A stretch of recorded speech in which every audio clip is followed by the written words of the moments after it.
On a Monday. Happiness is a choice. Thank you for choosing us. Along with James Westling, I'm Ari Tempe. Great to have you with us on this Modelo Monday. Cheers to you, the full-time fan. Hope those group chats were popping.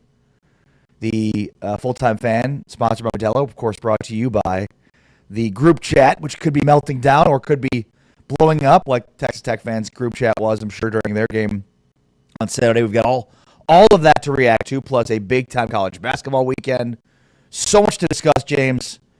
Can't wait to get in it. How was your weekend?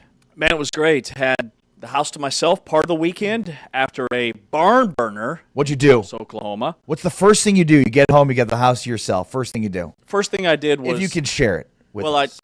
I unpacked, number one. Okay. Made sure the pets were all situated because they were very confused that it was me coming home and not somebody else. And then yesterday... What's with this smell? This guy's never around by himself. Yeah, it was nice for a while. And then I called my wife. I said, when are you coming home? This house is in chaos. It's getting very lonely. Ready for you to get back. I cleaned, I organized, I was productive, and then hour 12 hit. It's like, oh no. Okay, I'm here by myself. It's way too quiet. When's the fam coming back? You organized. Yeah, I did a lot of stuff. I did a lot of stuff around the house. Stuff that I typically maybe wouldn't do. What'd you organize? The house. Things. Just made sure the house was in order. It was tidy for when my wife came home. Okay, I didn't know if you wanted laundry, to be specific about it or... Folded her clothes. Wow. Got a rat problem going on right now. Wow. Spearhead that. Yeah, it was good. You're going to spearhead the rat problem. You may want to put that one up the priority list number one. I don't know. Yeah, it's not good. Is it in the house? Is it around the house? Is it definitely around? Not in. It's not our first time down this road, but we're not going. Those Christmas decorations are going to be there all winter because I'm not going up there until we get that sitch taken care of. That attic is chaos. Yeah. You should just hire somebody to put up the lights and then just don't tell them and the lights are in the attic. Yeah, head on up there. Can you just pop up there and grab some Christmas decorations? By the way, there are rats. No, just don't tell them. I had no idea. Well, Ari's dressed like an FBI agent today. He was checking, or we walk into Big 12 today on Big 12 Radio, Big 12 Studios today, and he's checking IDs at the door. He's got assistant manager at a nightclub energy today. The all black, the chain. I'm here for it. No, I appreciate it. All business. I can't make fun of you today because you're just dressed like a corporate chill, so you look great. I'm a corporate man. Yeah, you absolutely are. Once again, it's black joggers. Yeah, we call this riding for the brand. So you are very much definitely testing limits of the HR dress code we've got here in terms of nice pants. But no, I mean, you look just like an NBA head coach. Yeah, thanks. Dressed like he's going to coach a game and then probably jog a little bit, or at least talk about how much they jog. Yeah, which I do both. Yeah. Giving Kevin Young vibes over there. Thank you. That's Thank you, Taman. Producer Taman joining us today. Of course, producing today's show. James Westling, Ari Temkin. All right. Camping can actually be dangerous. I think it's important to note. So I went camping this weekend, and we'll get into what happened during the camp out. But it's important to note. There's fires. There's bugs. There's animals. There's sharp things. There's all kinds of things. If you don't take it seriously enough, you can get hurt. Yeah, and when you're camping.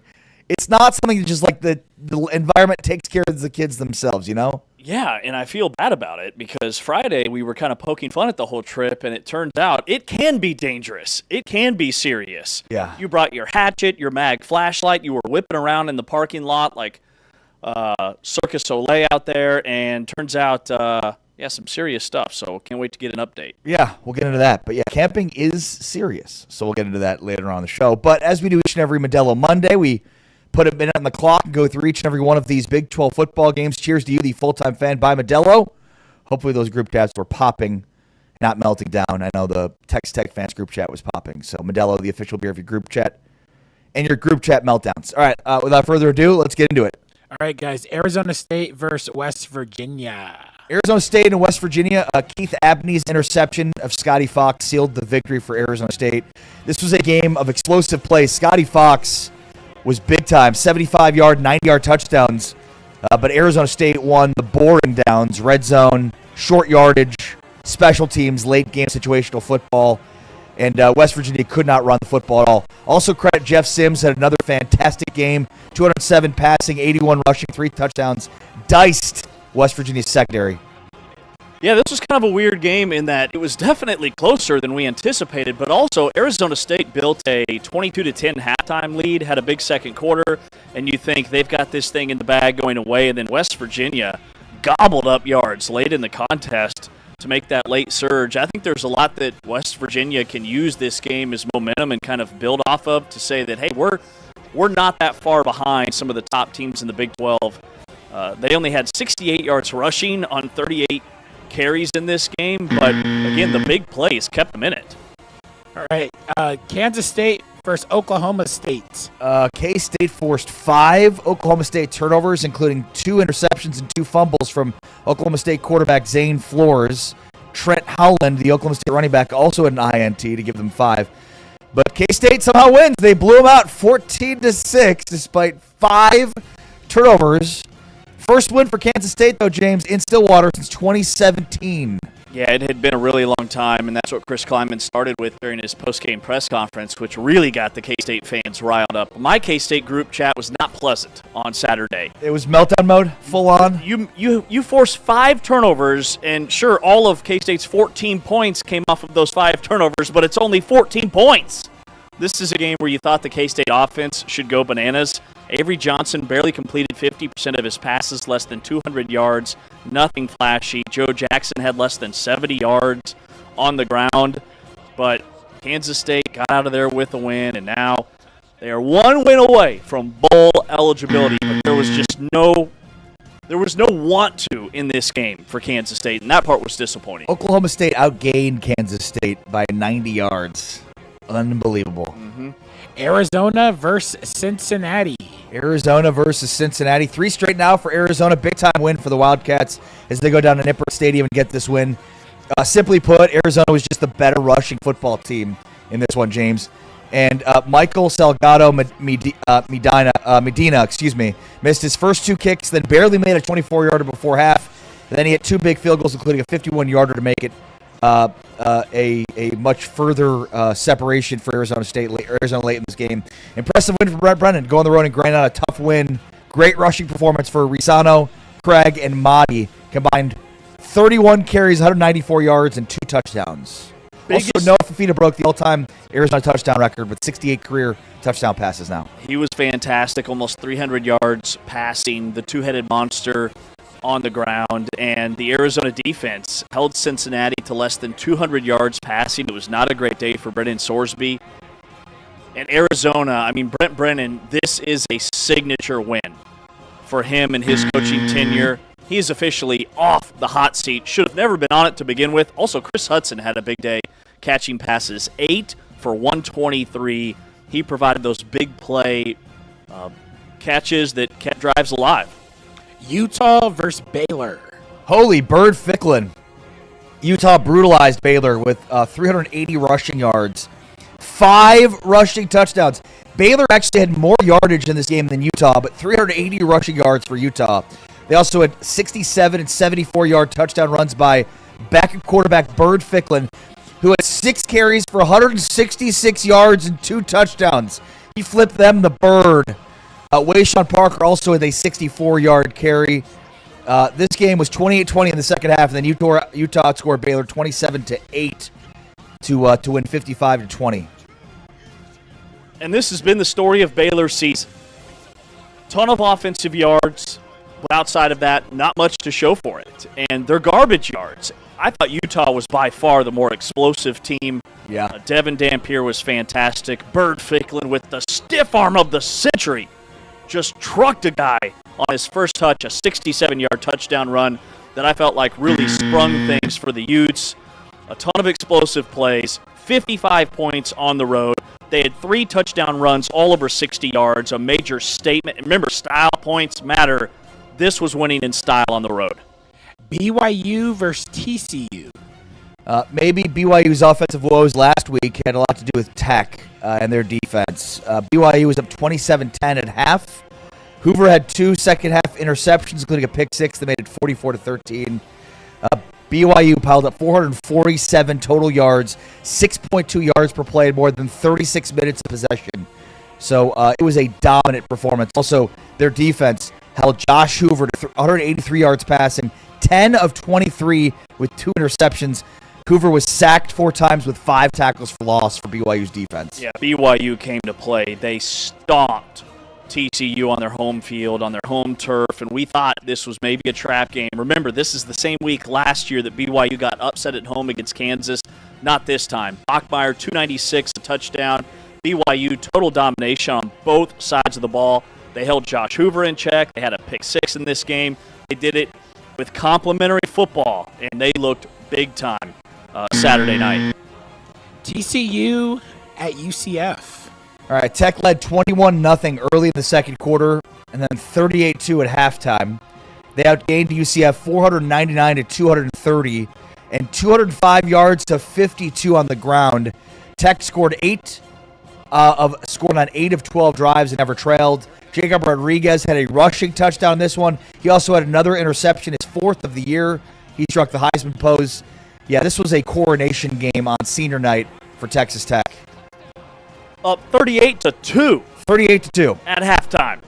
They held UCF to just 52 yards on the ground. This was an absolute blowout that probably could have been even more lopsided than it was. The Texas Tech defense held UCF to barely 200 yards. And Jacob Rodriguez, if you need touchdowns to win the Heisman, head coach Joy McGuire says, we'll put him in at tailback. Let him run in for a touchdown. He intercepted a pass. He had 9 tackles in this game, 6 solo, and his first offensive touchdown out of the Wildcat, which could actually be a new wrinkle because, remember, he played he played quarterback in high school and actually started his playing career as a quarterback at Virginia before he transferred to Texas Tech. Yeah, we only saw Baron Morton for half of this game. After being up 38-2, they put in Mitch Griffiths in the second half. And how about Reggie Virgil?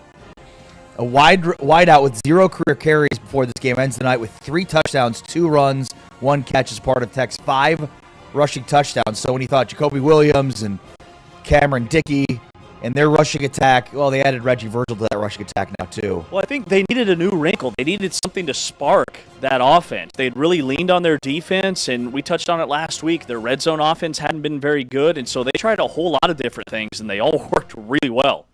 Well, I think, big picture takeaways as we make our way through all 6 of the games that we saw on Saturday here in Week 12 of the college football season is the Big 12 is continuing to flex its muscles at the top. I mean, there's a clear delineation here between Texas Tech, BYU, and Utah, the rest of the field. We wondered if this could be a league that was more top-heavy. It had been a league of parity, and this is the year where that ends, at least for this season.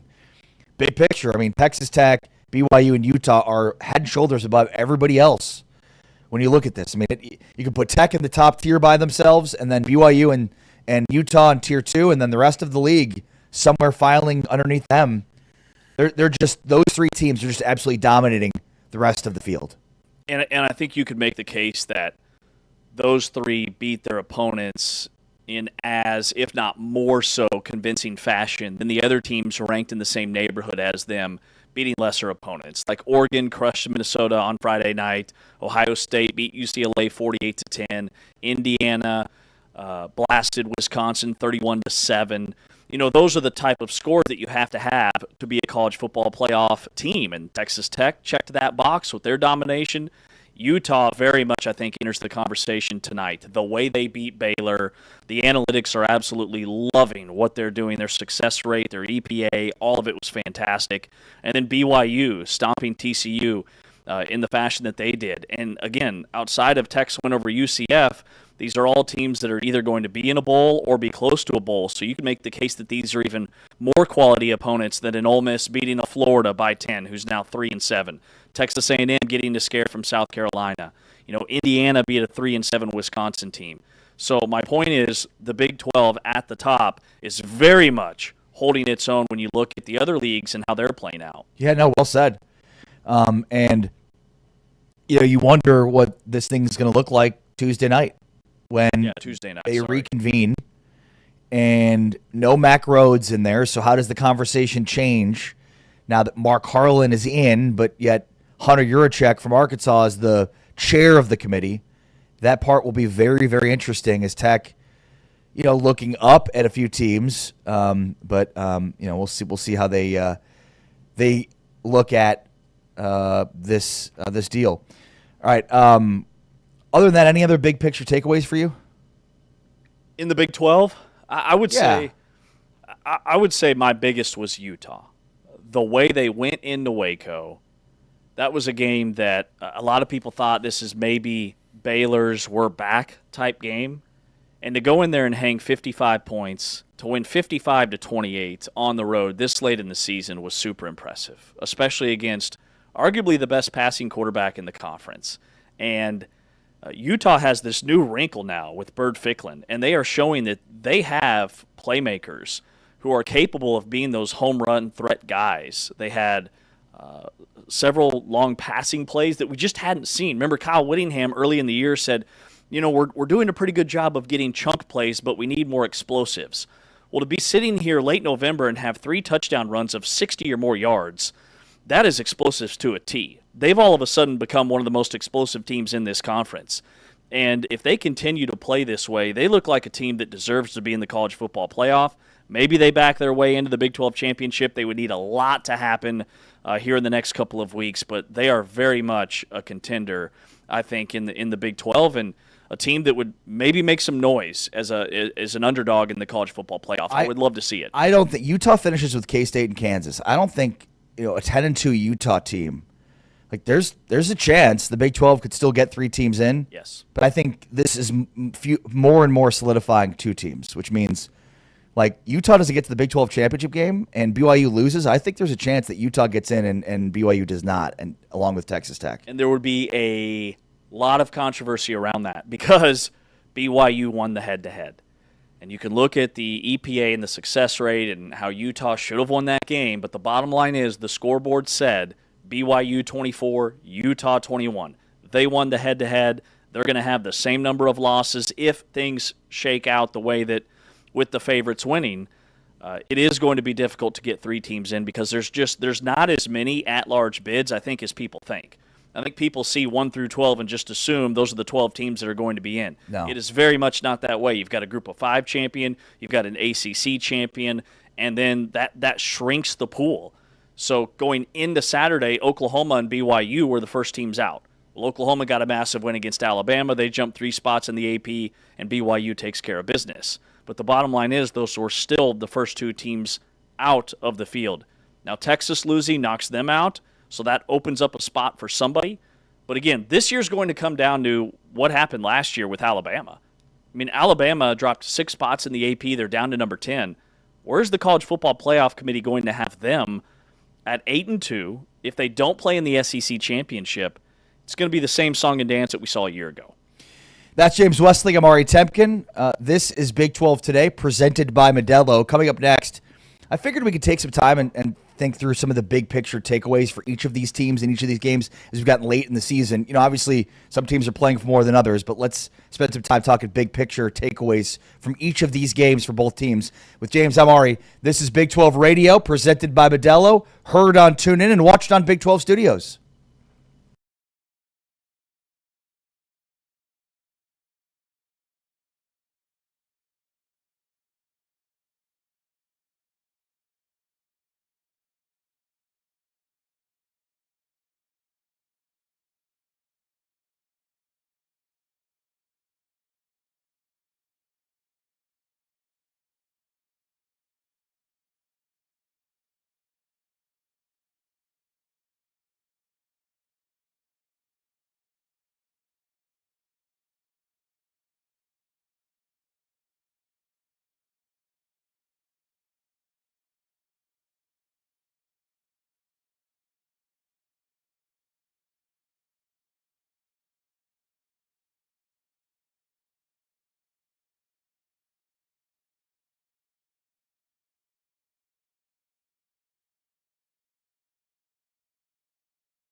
12 Radio. This is Big 12 Today, coming to you live on TuneIn.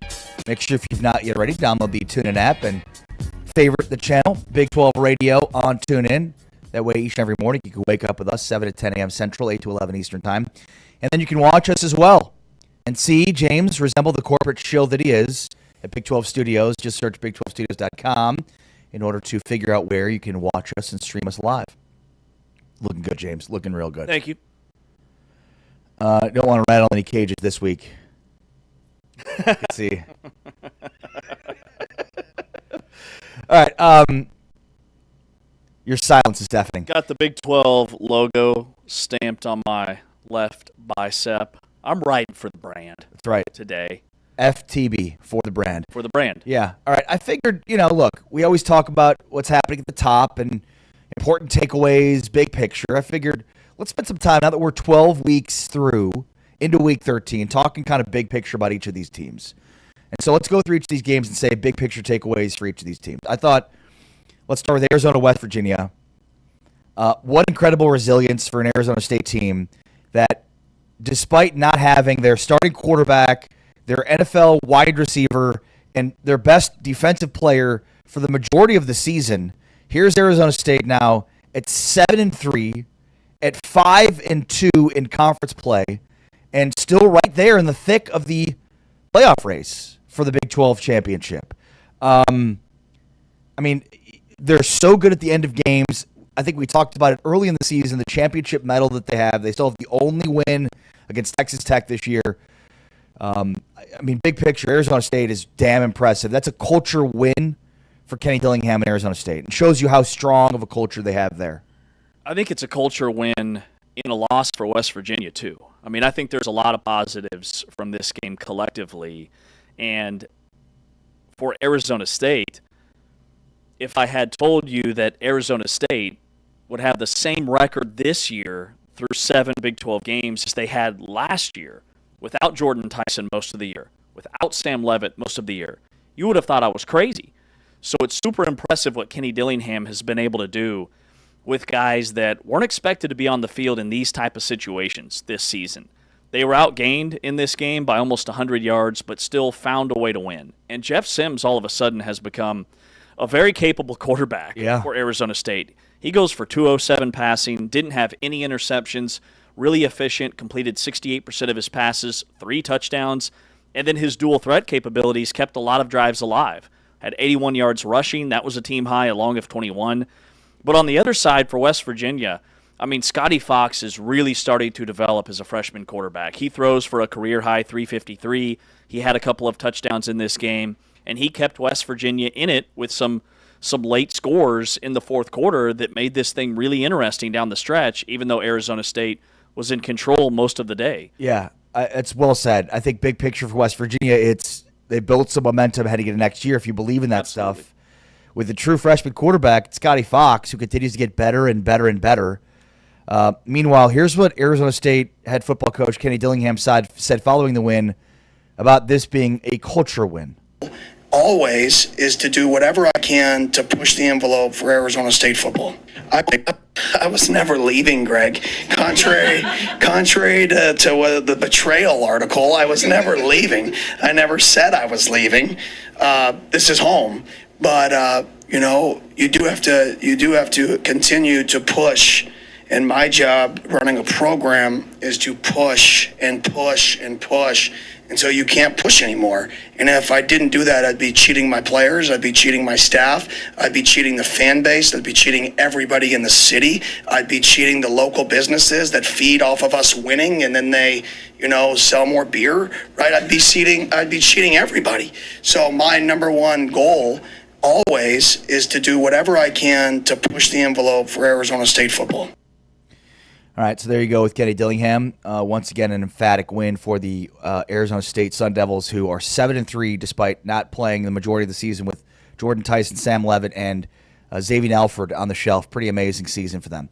K-State, Oklahoma State. I'm not sure big picture. There's much to say about Oklahoma State beyond impressive that they actually outgained Kansas State in a game and have looked better. But big picture, I'm not sure much of what we'll see on the field this year for the rest of the season will be anything what we're looking at for next season.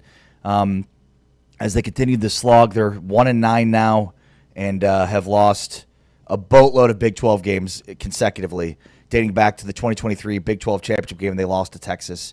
But for K-State, curious, James, your thoughts, because, look, despite a really rough start, they get to 500. They're a win away from bowl eligibility now, 2 cracks to do it, and which would extend Chris Kleiman's bowl streak to 5 seasons. What's the K-State perspective here? I mean, this was a really lethargic win for Kansas State. It was a defeating win for Kansas State. So it's really weird because you expect to go on the road and have your way with an Oklahoma State team that, just from a sheer numbers perspective, is a heavy underdog. I mean, they barely have enough guys eligible that want to be on the field to field a football team. And Kansas State goes in there and barely scores 14 points. A late touchdown, a touchdown in the fourth quarter on a Joe Jackson run, is what really kind of put this game out of reach. You have 5 takeaways defensively, but I thought that, this is a game that a high-level quarterback should be throwing for 300, rushing for another 100 if you're truly a dual-threat elite quarterback. And Avery Johnson just isn't quite there yet for Kansas State. He only completed 54% of his passes.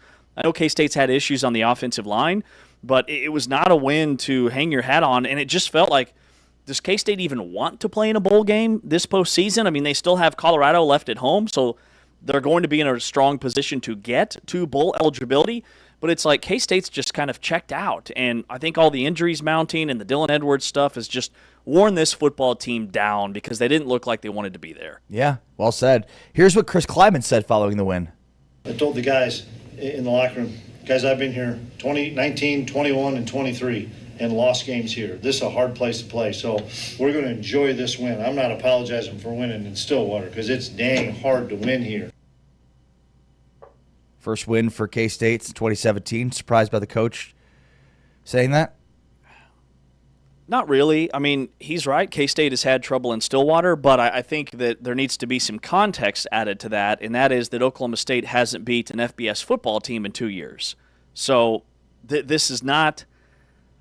Like I said, this is not a K-State win to be excited about. However, I think K-State's going through a lot in their locker room. I mean, this is just a team that has been decimated by so many unforeseen circumstances that I'm going to guess there's been a lot of teachable moments and a lot of things that this coaching staff can learn from, and their quarterback and Jace Brown, their top receiver, in terms of how do we keep this group together. So it probably is a big win just to have a win, because Kansas State needed to see themselves on the right side of the scoreboard for their morale, if nothing else. Yeah, well said. All right, moving along as we talk big picture takeaways for all of these games and all these teams. Cincinnati, do you have any big picture takeaways for Cincinnati after their loss? I mean, they were outplayed by a team that was 6-3 coming in. I think that Noah Fafita was the better quarterback in this game. Noah Fafita really put Arizona on his back. He completed 7 of his last 8 passes, including a touchdown, the go-ahead score to make it 30-24. And all those late-game heroics from Cincinnati, there was still plenty of time, and they just couldn't quite get over the hump. And so the way they lost to Utah and then losing this game, I don't want to say they were a pretender for the Big 12 championship, but you could certainly make a case that they weren't quite a contender this year. I still think there's a lot to build off of, but this game kind of told me, like, okay, Cincinnati's a really good football team, but they're just not quite there yet in terms of being a Big 12 title contender and being part of that conversation. Yeah, I mean, they were in the driver's seat, right? So I would agree with you there. Like, they had some opportunities against Utah and now Arizona where they just have not looked the part. And there's a clear line, for a league of parity, a clear line here between the top half and the bottom half. And it's been decided on the field in most of these games. Like in years past, you'd have all different weird transitive property wins that would kind of invalidate some of the hierarchy we thought might exist. And now it's like very clear and obvious what this hierarchy looks like. And for Arizona, like, they're on the better side of that hierarchy. Coming up in about 50 minutes, we'll pick our players and coaches and jersey of the week. And you went 5-0 this week, but I schooled you in some things from last week, which we'll get into in the player of the week category, because, this game was kind of front and center for something we discussed and debated last week. And that is that Noah Fafita might be the offensive MVP in this conference. And not Brendan Sorsby. And that's the thing about Cincinnati. All the numbers that Sorsby was putting up and all the wins that they had, there was something that was, I think, holding the public back, but also us in terms of just how good is this football team. They looked really dominant against lesser competition. But the Utah game told us a lot. And I think that there was a big emotional letdown after that contest, and they had 2 weeks to think about it because they had a bye. But Cincinnati just, the thing that bit them last year came back, and that is they didn't have enough explosive plays. They only had 5 plays in this game that are considered big plays, which is a rush over 10 or a pass over 15, even though they averaged 9.9 yards per carry on first down. When you're dominating first down like that, but you only score 24 points, you don't have enough explosive playmakers. Jeff Caldwell dropped a couple of passes that would have been big plays in this game. They just didn't make enough of them. Meanwhile, for Arizona, this is a program that with this win, you can be excited about their future with Brent Brennan at the helm. Yeah, well said. All right, I want to hear what Scott Satterfield had to say about where his team goes from here following this loss. The message to the guys is, we're facing some adversity now. So, really talking to our leaders of our football team, it's easy to lead when things are going good. Now, you face some adversity like we are right now. So how are we going to lead now? Challenge our guys with that. And we got great leadership. So I would expect those guys to, come in tomorrow, let's figure out what we got to get better at watching this film and then move on to BYU. I wonder, too, if Arizona State will be ranked this week. They're 5-2. So is Cincinnati in conference play, but it's 7-3 overall. But you wonder if there'll be a fourth Big 12 team ranked this week after Cincinnati became the fourth last week at 25. Or will Cincinnati just find itself outside the top 25? All right, big picture takeaway, Baylor and Utah. I mean, I think it's obvious with Baylor that these last few games of the Dave Aranda tenure, the only question is who's making that decision for Baylor. And correct me if I'm wrong, though, for Utah, just more dominance in terms of their ground game. And, it's basically been every team they've played, they've been able to dominate on the ground with the exception of BYU and Texas Tech. But big picture, Utah's got a chance to go 10-2 here with Kansas and Kansas State left. There's a good chance they go 10-2 and put themselves in a really good position to get an at-large bid, even if they didn't make the Big 12 championship game. Well, I will not correct you because you are not wrong. They did dominate on the ground. 380 yards rushing. Like, guys, those are service academy numbers for this Utah offense. And it's not just one or two guys. Bird Ficklin came in and stole the show. 166 yards and 2 touchdowns as a backup quarterback who they put on the field in these special packages. But then also Wayshawn Parker, 8.6 yards per carry. He had a 64-yard rush, 129 yards. Rogers got in. Johnson got in. Dampier only had 23 yards of those 380. It is a total team effort. And where Utah is really starting to dominate, and it's probably being overlooked, is just what they do at the line of scrimmage with that offensive line. Like when you have an offensive line that elite, maybe the best in the country, 2 first-round NFL draft picks, and then you add the speed of Dampier and now Bird Ficklin, this is all of a sudden a really explosive offense. But we're not used to seeing explosive offenses do it on the ground, and that's what Utah did in this football game. Baylor had over 500 yards, but I call it garbage yards because Utah built a big lead, and then they kept everything underneath and let Baylor just throw all over first down after first down, but then they'd stiffen up in the red zone. So this was a massive win for Utah in terms of style points because Baylor is still a brand. Baylor is a name. That's what the College Football Playoff Committee has shown us over the years that they take into account. And the way Utah beat them in their house, I think, spoke volumes about how good they are. Yeah, and look, I mean, for Baylor, big picture, like this is exactly what we saw from them the majority of the season. I mean, the exception was the UCF game where they held UCF's offense to just 3 points. But this is a carbon copy of everything we've seen from Baylor the entire season. 50-plus points given up, hemorrhaging yards, especially on the ground. And despite their best efforts on offense, they're just not able to keep up. I mean, this is the reason that Dave Aranda should be out of a job following the season. Bird Ficklin, by the way, for Utah, 6 carries, 166 yards, and 2 touchdowns, had 2 long touchdown runs. I mean, Devin Dampier got knocked around a little bit in this game, and here's what Kyle Whittingham said about his status moving forward. Devin's a little bit beat up. There's no secret about that. That's no secret. And but he's a competitor. He's a warrior. He goes out, unless he absolutely can't function at all, he's going to want to play. And he wasn't his normal self tonight, but good enough to go out and do some good things. But Bird, it's great to have Bird, in the bullpen in the event that we need him.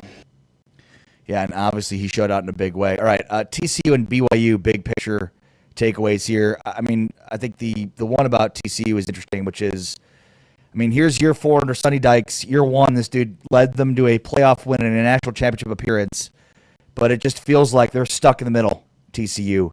And they had an opportunity a couple of weeks ago following a bye, and they've hit this stretch really soft. And Iowa State and then BYU back-to-back weeks, they've not looked good. I'm not sure what's wrong with Hoover, but basically it seems like you trace back Josh Hoover's performances since the Arizona State loss. And it was Tim Brando, I'll never forget it, talking about how underrated Josh Hoover is and how good of a quarterback he is. In the fourth quarter, Sam Levitt just absolutely took him to task. It feels like Hoover's not been the same since. Yeah, he did not have a good day. Had a couple of interceptions, no touchdowns. One of those interceptions was a pick six returned for a score. And you're right about TCU and Sonny Dykes. I mean, he takes them to the national championship game with Gary Patterson's players, and then he goes 5-7 the next year. And then last year they're 9-4, but they don't have any top 25 wins. And remember, they started 3-4, and now this year they're now 3-4 in Big 12 play. And sure, they're bowl eligible, but is that good enough? And I think he keeps his job going into next year, but I think he's going to be on the hot seat. And remember, he has an athletic director that did not hire him, and they were ranked in the top 25 at one point this season. So it's been disappointing. And then, they're just BYU made them very one-dimensional. And I think when you look at TCU and they get these matchups against these teams that have bigger, stronger guys at the line of scrimmage in the trenches, there's just no match. And not having a ground game has cost them because it puts it all on Hoover. And then BYU added a new wrinkle in that on first down, they were throwing the ball. Like Bear Bachmeier had 160 yards on first down passes, 10 of 13. So they weren't just turning and handing the ball off to L.J. Martin. They were a little bit more dynamic offensively, and style points matter now, and we saw that with BYU. Yeah, and for BYU, here's what Kalani Sitake had to say about style points. I just want to win the game, and I mean, winning is the best style to me. So yeah, I was thinking about it and that stuff. We're just trying to grind the clock, and we went really conservative at the end, trying to just win the game. So. There you go. Not worried about style points despite them being able to get it against a TCU team that was in the hunt certainly a couple of weeks ago. All right, big picture takeaways for all these games. The final one to get to is UCF and Texas Tech. UCF officially eliminated from bowl eligibility. No, they've got to win out. They've got 2 more shots at it. It's West Virginia and some of these other teams that were officially eliminated. But UCF's got to be perfect from here on out. And obviously, Texas Tech needs to be perfect too, and they were. Big picture takeaway. Texas Tech did everything they needed to do against this UCF team at home. They had video game-like numbers and a video game-like showing to be up 38-2 at halftime and then sit everybody for the second half and still win the game 48-9. Some creative things they had 8 different guys. 8 different guys carry the football on Saturday, over 200 yards on the ground. And I think they're trying to answer those questions offensively about can we score in the red zone with some new wrinkles. And they scored touchdowns on 5 of their 6 trips on Saturday. They didn't even win the time of possession, so they still had explosives, but they also finished drives. And they also had 82 yards in penalties. That's one area with Texas Tech that makes me a little nervous once they get in the college football playoff, if they do, is they're one of the most penalized teams in the country. And they need to clean that up because when you're playing somebody that's on your level, that's something that can cost you. But the way they rushed the football with Cameron Dickey and Jacoby Williams, and then Reggie Virgil got a couple of touches and had 2 scores, and then Jacob Rodriguez comes in to continue to push for the Jacob Rodriguez Heisman campaign. I thought that was a brilliant move by Joey McGuire to put him in and make it very clear that they are all in on him winning the Heisman, because that's going to be on every highlight on YouTube and social media and SportsCenter. It's going to be, hey, a linebacker takes a snap and runs it in and looks like a quarterback doing it. That was fantastic. Yeah, here is what Joey McGuire said about that play, the touchdown run for Jacob Rodriguez. It's incredible, and everybody's talking about quarterbacks for Heisman, so we put him at quarterback today. He scored a touchdown. But right before that interception, I said, man, get the ball back. Let's get in the end zone so we can get 2 out. He got the ball back for me. There you go. Got the ball back for him. Yeah, and he had another interception. So, if he's got a big splash play each and every week from here on out, he's only solidifying his spot in New York further. Again, I think it's important to note there's probably a good chance he's not going to win it. It's either going to be Sayin or Fernando Mendoza as Indiana got another win this weekend, a blowout win. But just to get an invite for Jacob Rodriguez to New York is at this point only solidified further by more interceptions and more sacks and whatever else he brings to the table each and every week. And the way they've been beating people, and this is a really good thing for the Big 12, it's almost like the national narrative is Texas Tech is so good. We forget that they have a loss. That Arizona State game is just completely gone to the wayside. It is dust in the wind.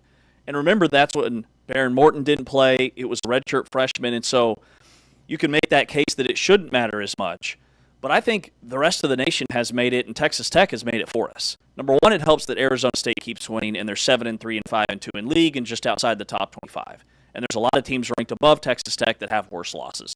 But then number two, style points matter. And the way they're beating people completely alleviates that loss altogether in terms of what the rankings I think are going to look like tomorrow night. This is Big 12 Today, presented by Modelo on Big 12 Radio, heard on TuneIn and watched on Big 12 Studios. On the way next, our Big 12 Today weekly awards, including I Was Right, Nanny, Nanny, Boo, Boo, our player, coach, jersey, atmosphere of the week. That's next. This is Big 12 Radio, presented by Modelo, heard on TuneIn and watched on Big 12 Studios.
Hope you're all having a good time out there. Cheers to you, the full-time fan, Modelo.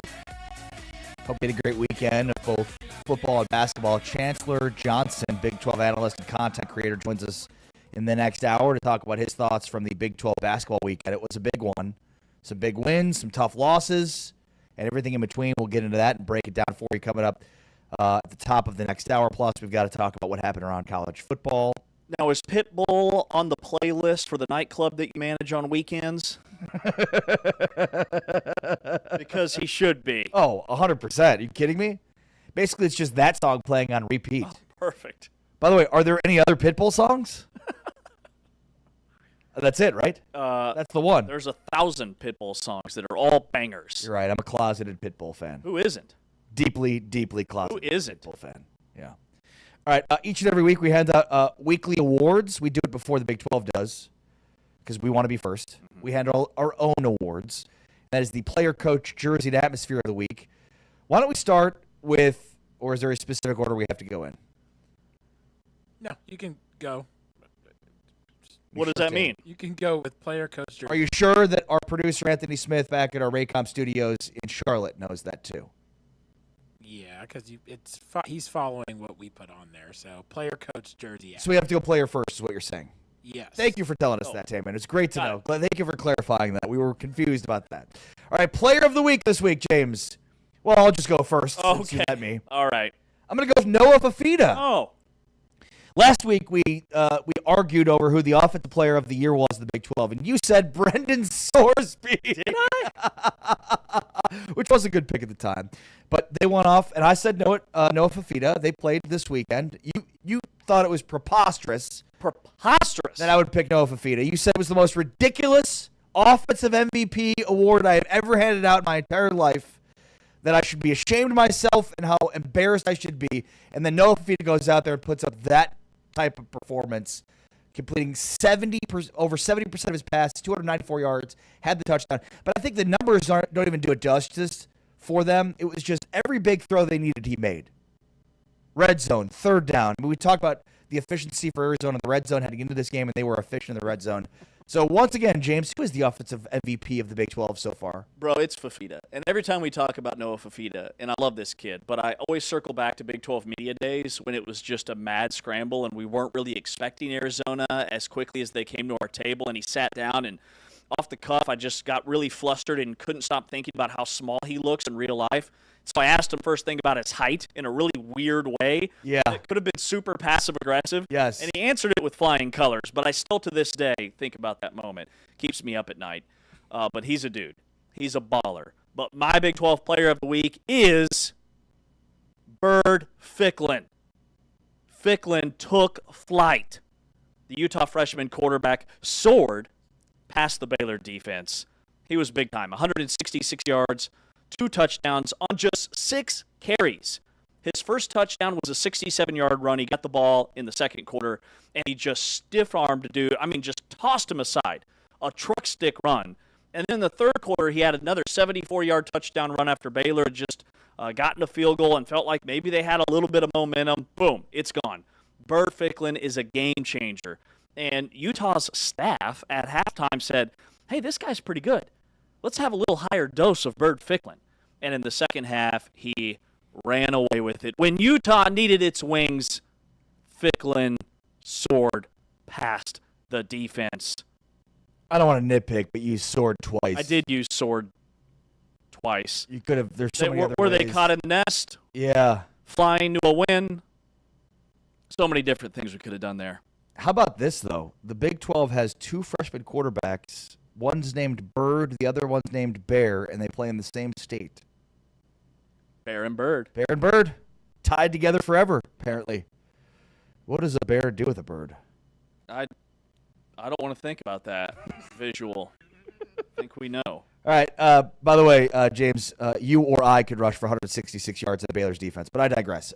Coach of the week this week. I'll go first here, and my coach of the week this week is Kenny Dillingham. Program win for Arizona State. As look, they won a game at home that they're supposed to win over a overmatched West Virginia team that's struggling through a bad year.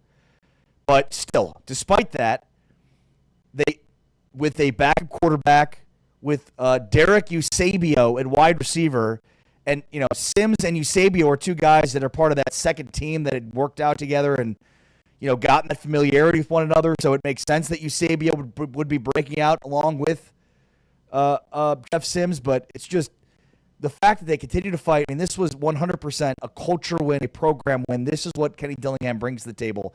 They don't have the top talent available for them this year.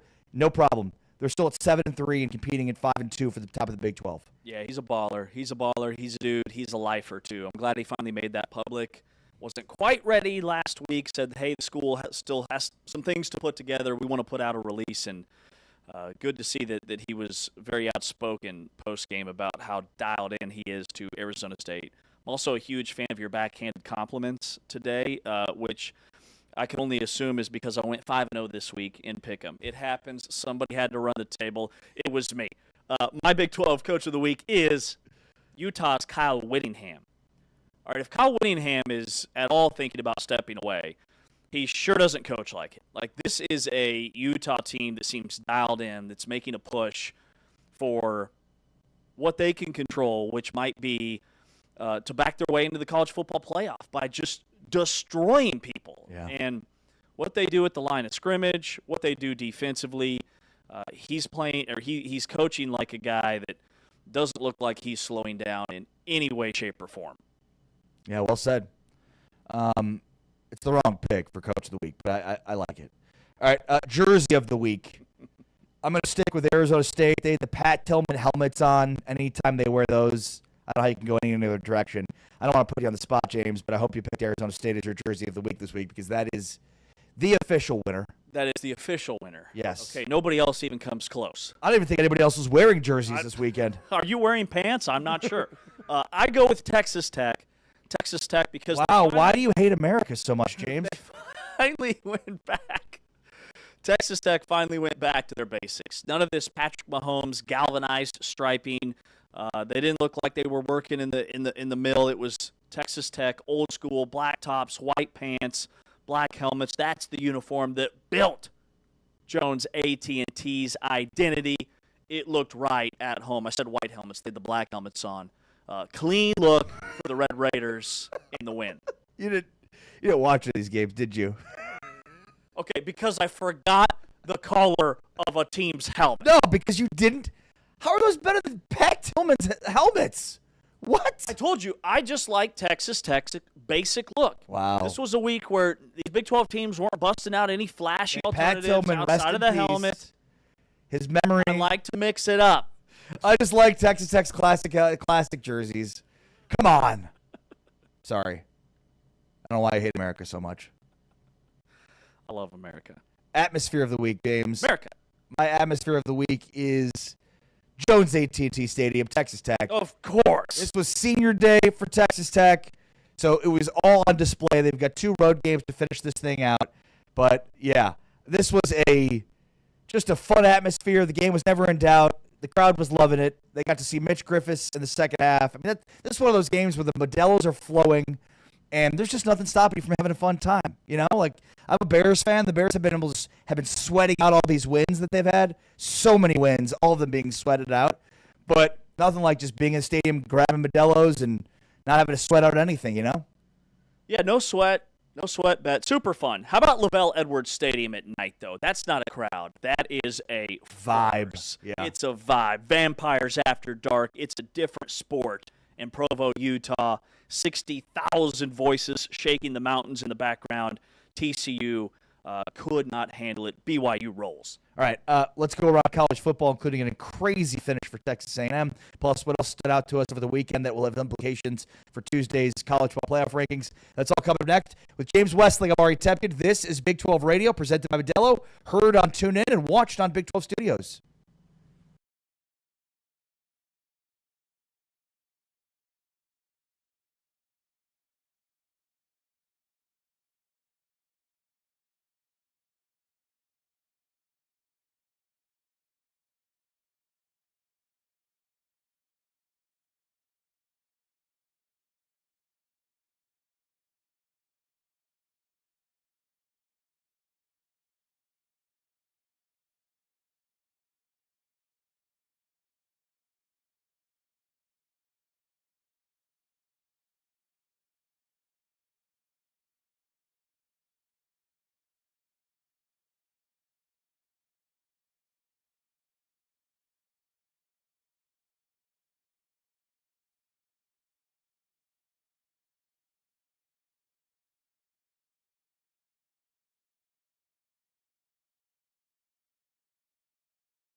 Radio. This is Big 12 Today, along with James Westling on social at James Westling. I'm Ari Tepkin on social at Ari Sports on this Modelo Monday, reacting to the football weekend that was, as the hierarchy continues to form and be more and more clear and obvious in the Big 12 in terms of football.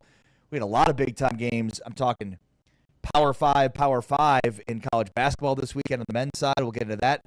Chancellor Johnson from Big 12 joining us coming up the bottom of this hour. Plus, we're going to be talking with Justin Williams in the next hour from The Athletic about the hierarchy of the Big 12 and likelihood of the Big 12 getting 2 or maybe 3 teams in the dance. By the way, I've got a fun fact I'd like to share with you. Okay.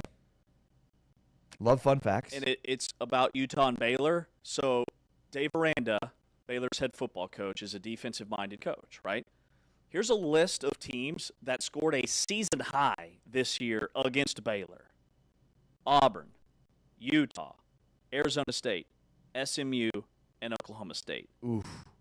TCU, Cincinnati had their second biggest day offensively, and K-State had their third. Wow. Yeah. That's my fun fact. That's it. No, I mean, and yeah, just thinking through it, like it feels like they give up at least 50 in every game. I mean, the lowest point total they had or given up would be UCF a couple of weeks ago is 3 points, and you're like, well, maybe they found something. Maybe they figured some stuff out. Probably not. By the way, also is it tiebreaker season? It could be tiebreaker season. Oh, in God. the Big 12. I feel like we've got to wait until we have an – because right now we don't. We don't need a tiebreaker. You've got 2 teams with 1 conference loss and the rest with 2 losses. I feel like as soon as BYU loses for the second time, then we can get into tiebreakers. Okay. Do you want to get into tiebreakers? Okay, I like that. We can discuss tiebreaker season. I mean, we don't have the tiebreakers right in front of us, so it's probably a little premature for tiebreaker season. Well, Somebody asked me, hey, what if somebody beats somebody and this happens and this happens? There is still potential mathematically for a 6-way tie for first place in the Big 12. So you've got Arizona State, Houston, Cincinnati, all with 2 conference losses. Yeah, basically. Along with Utah. If Texas Tech somehow got upset, Utah, Arizona State, Texas Tech, BYU, Houston, and Cincinnati could all mathematically finish tied for first at 7-2. But Utah, I'm just looking at Utah right now because I'm not doing the what-if game with Texas Tech. But Utah lost to Tech but has wins over Arizona State and Cincinnati, which represent 2 of those teams tied with them with 2 conference losses. They have not played Houston. Correct. So that's the only tiebreaker they would not hold in the head-to-head regard. So Utah in very good position in terms of being at the top of the food chain from a tiebreaker standpoint. Yeah, but BYU has the head-to-head on Utah. Right, but BYU only has 1 conference loss. Right. They would have to lose again. Yeah. They would actually have to lose 2 more times to not make it to Arlington. Yeah. Which they play at Cincinnati, and then they wrap up at home in Provo against UCF. All right, let's talk through what happened this week in college football and how it might pertain to the Big 12 when it comes to the CFP release. But, I mean, Texas A&M was down 30-3, scored 21 unanswered in the third quarter, and make it 28 unanswered in the second half. South Carolina put up 30 in the first half. We're up 30-3 at halftime. Did not score in the second half. And Texas A&M, very un-Aggie-like, secures the 31-30 victory. This was an absurd game. And I was camping out with a bunch of people, and it's always fun to be with a bunch of dads that have all different kinds of allegiances to find out who the Baylor fans or Tech fans or A&M fans are. And the A&M fans were sweating this thing out. It kept getting worse and worse and worse until it kept getting better and better and better. But 30-3 at halftime. I mean, Texas Tech was up 38-2 at halftime and benched their quarterback for the second half. Remarkable finish for Texas A&M. Yeah, South Carolina built that massive lead. And I'm really interested to see what the College Football Playoff Committee does with them. Because, yeah, they won the game, but they survived against a 3-7 team that only has 1 win in conference play. But this time of year, one thing that this new NIL transfer portal era has done for college football, I think it ramps up the craziness for this time of year because every single snap, every single game, even for these teams that don't have a path to making a bowl game or have had really disappointing seasons, it's an audition for them. They need tape for either when they hit the portal, potential suitors. They need solid tape for retaining their spot and making what they make this year, next year at their current school. And if there's a coaching change, again, needing tape for the portal or to impress whoever comes in to have a roster spot. You can cut guys now, and that's very different than what we saw 10, 20 years ago. And the motivation imbalance in a lot of these games totally flips, where the underdog isn't just trying to play out the season. Those upset-minded teams now have 40 guys that'll see the field that are fighting for their future in real time. And all the pressure's on the team that's ranked higher. And so if these teams that are juggling playoff pressure and where are we going to be ranked this week, they have more distractions. Yes. And so you have a South Carolina, Texas A&M type game or a Kansas BYU game from last year. So there's still a lot left in the national big picture potential for upsets, I think, over the next couple of weeks. Oklahoma with the upset win at Bryant-Denny Stadium against Alabama. It's a big-time win for OU. They're now have 2 straight against Alabama in the SEC. How about that for Oklahoma? And, going into Bama and Tuscaloosa and winning that game 23-21. And on the other side, Georgia laid the wood to Texas 35-10. The game wasn't even that close. It was really never in doubt, really in the second half especially. Texas falls to 4-2 in SEC play, 7-3. This most likely will end Texas's opportunity to play for the college football playoff. Yeah, they dropped 7 spots in the AP Top 25. And again, this shows me that the committee that they are actually watching the games. Like Texas they haven't looked good this year, Taman. I mean, they've got a field goal walk-off win at Kentucky. You know, they played an FCS opponent week 1, so they're really 6-3 against FBS competition, and they got crushed by a far superior Georgia team. And so appropriately, they plummeted in the polls. Now, what this weekend has also done is put through a really unique, interesting scenario where the top 5 conference champions get the 5 automatic bids. The ACC has kind of entered the same territory that the Big 12 found itself in late last year, where there's a path for the 5 highest-ranked conference champs to be from the Sun Belt and the American Conference. Those teams could potentially be ranked higher than whoever wins the ACC championship. So I'm really intrigued by the college football playoff rankings and this whole thing, not just 1 through 12, but also keeping an eye on what has been a wild ACC season. Yeah, no, well said. And look, I mean, for the group of 5 or group of 6 at this point, I mean, South Florida was the group of 6 college football playoff representative last week. They lost. A week following Memphis being the representative after they lost. So South Florida loses to Navy. Mm-hmm. And you're wondering, wow, that's going to take a spot away from a much more deserving SEC, Big 10, or Big 12 school.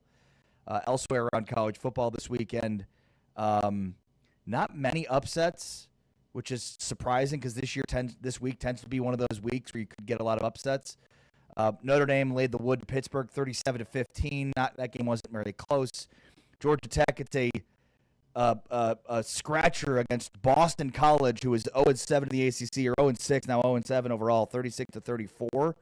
So a near upset there. Iowa was beating USC the whole way until USC is able to win late 26-21, so good for USC. Michigan, same with Northwestern. Both of those games were surprising finishes. Michigan was down to Northwestern the entire game, and they ended up pulling it out 24-22. Anything else stand out from you from the top 25? Yeah, we touched on Oklahoma's win over Alabama. That was really impressive and quite stunning, and Alabama fell 6 spots to number 10 in the AP Top 25. Is Alabama going to be the first team out of the projected field? I think they will be when the actual rankings come out and the bracket comes out. The highest-ranked ACC team is Miami, but Miami has to have a lot of things happen for them to even make the ACC championship game, because SMU holds the tiebreaker and 1 less loss than them. Then you've got Georgia Tech at number 15. Right now you'd have a Georgia Tech-Virginia ACC championship game. That is number 15 and number 19 in the AP Top 25. But I think it's starting to crystallize a little bit in terms of the teams that are going to be in. And I think there's 8 teams, 9 teams right now that are a lock. Ohio State, Indiana, Texas A&M, Georgia, Ole Miss, Oregon, Texas Tech, Oklahoma, and Notre Dame. There's your 9. I mean, Notre Dame got a half-hearted effort from Pitt over the weekend, and so on the scoreboard, they destroyed them. I think they're in.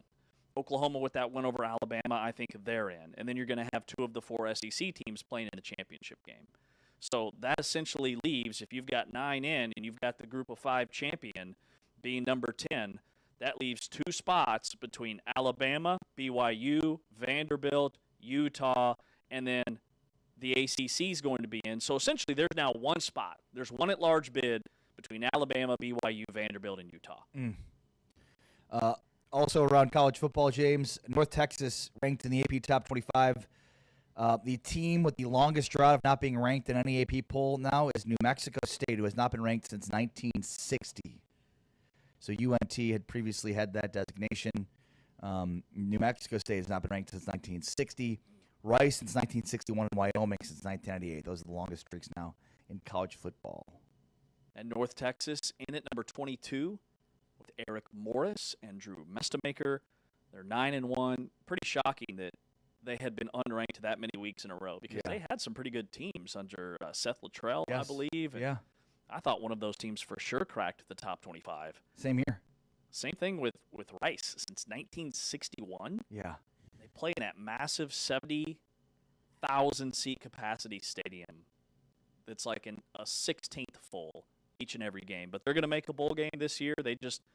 Apparently they're doing a bunch of fundraising in this big stadium renovation. Tulane's in as a group of 5, and Houston cracked the top 25 this week at 8-2. Also around college football, how about the NFL, where Tetaro McMillan exploded for the Carolina Panthers this weekend. Tetaro McMillan, 130 yards receiving, 8 receptions and 2 touchdowns in the Panthers' 30-27 victory over the Falcons.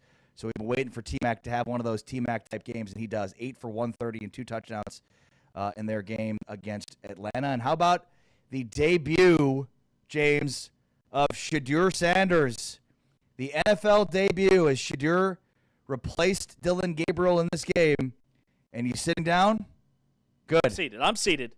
4 of 16, 47 yards. Oh, no. And an INT. Not great. He did have 3 carries for 16 yards Not as great. well. Not exactly the debut we were hoping for, Shadur. No, it's not. Not exactly the type that, is going to make scouts think they missed big with passing up on Shadur. No.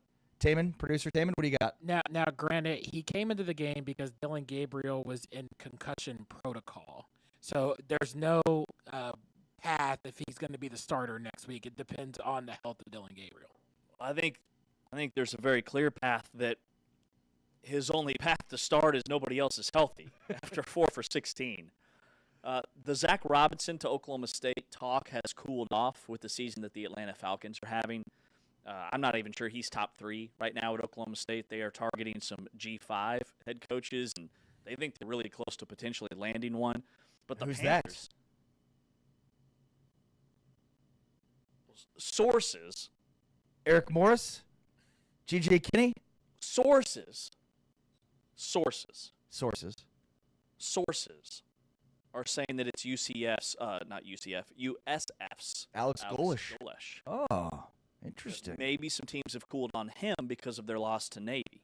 I mean, that's how you got to pick coaches. Every week, see how the team does, and that's a reflection of their overall coaching. Lost this week. Let's hire this guy. Yeah. He won. But the Panthers are quietly 6-5. T-Mac went for 130 yards and 2 scores. How about that? Against the Falcons, who are coached by Zach Robinson. No, just a very subtle switch around from. Apparently, you've got sources and you're breaking news. I don't have sources. Guys on the internet have sources. I'm not breaking news. I'm just reading the tea leaves and what I see on the interwebs. And this isn't message board talk. Okay, this good. is guys that work for insiders within Oklahoma State's all the things. Good to know, because I thought you're just scouring the K-State Online On3 message board here, and you're like, oh, this one guy says he thinks Alex Golesh to Oklahoma State. It's like, first off, listen, you're on K-State message board. I still think it's I'll be surprised if he's the guy. I saw all the headlines and the clickbait, and of course I went down the rabbit hole of Oklahoma State has found their number 1 candidate. I was really surprised to find that it was Alex Golesh. I thought it would have been an Eric Morris. I thought maybe it would be an offensive coordinator at a Power 4 program.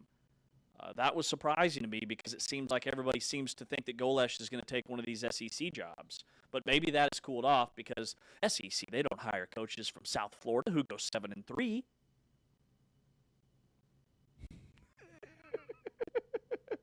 Of course not. They only hire the best coaches. He's Russian. Okay. Fun fact. Deep, thick Russian accent. Alex Golesh. Yeah. Interesting. Yeah. I had South Florida a couple years ago. He's fascinating. The dude is he's a very new age analytical offensive mastermind. All right. A lot of Power 5 and matchups. Very scary. A lot of Power 5 matchups on the hardwood this weekend. We react to what we saw with the Big 12, the good, the bad, and the ugly. That's next. With James Westling, I am Ari Temkin. Cheers to you, the full-time fan who got to watch all the football and Big 12 men's and women's basketball this weekend. Cheers. We're breaking down the men's and women's basketball side of things, and especially the big ones. That's next. We are presented by Modelo, heard on TuneIn, watched on Big 12 Studios.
15 minutes, Chancellor Johnson, Big 12 analyst and content creator, gives us his thoughts on the Big 12 weekend that was on the hardwood. Games to react to in basketball Friday, Saturday, and Sunday. Looking specifically at the Power 5 matchups, Arizona 69 over UCLA 65. Michigan knocked off TCU in a much closer game than maybe we expected for TCU, 67-63. That's 6th-ranked Michigan. Gonzaga knocked off Arizona State 77-65. Another win for the Big 12 against Texas A&M, UCF 86, Texas A&M 74. Also, a sneaky good win for Colorado over Providence, 97-88. Then Saturday, we saw BYU lose to UConn in a great game, 86-84. Before Sunday, Houston knocked off Auburn 73-72. What stands out to you about those games, James? Those are the Power 5 wins and losses for the Big 12 this weekend. Well, believe it or not, I will actually start with a loss because the game that was played in Boston, part of the Hall of Fame series between UConn and BYU, was an instant classic. And Utah led most of the game. And in the second half, Utah led by 16 or 17. A.J. DiBonsa just took over for BYU, and this had an NCAA tournament feel to it, very much like the Arizona-Florida game did earlier in the year. But listen to A.J. DiBonsa. How do we say his last name? DiBonsa? DiBonsa. Here's how A.J. says his last name. This is the official pronunciation. A.J. DiBonsa. DiBonsa. A.J. DiBonsa. Not DiBansa. Not DiBansa. Not DiBonsa. DiBonsa. DiBonsa. A.J. DiBonsa. A.J. with an emphasis on the B, DiBonsa. So we've been saying it wrong this entire time. Not just us. Everybody. Yeah. Ari. In fact, we're probably closest to saying it right. And I'm watching this game, this UConn-BYU game, and they say his name differently about 1,000 times. So I'm pretty excited Friday to set the world on fire with my correct, what many people will think is incorrect pronunciation. But he is, you know, we toss around the word generational talent. I know that we don't like to use that phrase because the generation's a really long time. But this dude is incredible. He is the closest thing I think we've seen in college basketball probably since Kevin Durant. Just the way that he can take over a game. And the difference is this BYU team is better around him than that Texas team was when Durant was there for his 1 year. Here is what Kevin Young said about A.J. DiBonsa. Well, it's been a good experience. You know, he's a mature young man. I think I respect about him is he's coming here and he respects things that are already in place. You know, I think he respects what Richie did for our team last year. I think he respects the fact that Richie was the first team all-league player, most improved player in our league, and has come in and not made it all about himself. But at the same time, has been able to deliver in big moments for us. He did it in the Villanova game, took the game over down the stretch. You know, made some huge plays tonight repeatedly. But the way he goes about his business, I really respect it. I think he's a very mature young man, and obviously the talent is on full display. But what's more impressive is how he goes about his business. I mean, I've been around some of the greatest players that this game's ever had, and they all have the same thing in common in terms of how they go about their approach and how much they're a student of the game and how hard they want to be coached. And I see a lot of similarities in his mentality, similar to the great guys I coach. Very fortunate to coach in the NBA. I mean, he is going to be a guy that is not just probably the first pick in the upcoming NBA draft, but I mean, he's going to be an instant star. When you look at what VJ Edgecombe has already done this year for the 76ers, and we saw flashes of that last year where we all knew he was going to be a perfect fit for the NBA, that is A.J. DiBonsa. And he had 25 points in this game. Only had 4 at halftime. He is a selfless player. And down the stretch, what was so impressive was, like, BYU had to score every time they had the ball. That was their only chance in this game. Yeah, UConn shot like 57% from the floor. So what they did is they got the ball to A.J. DiBonsa and they got out of his way. And he took over with Kobe Jordan-esque fadeaways, with up and unders, with and ones, playing through contact and absorbing contact. And it was incredible to watch. Now, you can look at the fact that BYU lost the game and never really led in this contest, But I look at the positives being that, and BYU is already ahead of where they were this time last year defensively. They were a total mess defensively until about midway through the season. My point is they're going to get better on that end of the floor because they have the athleticism, they have the pieces.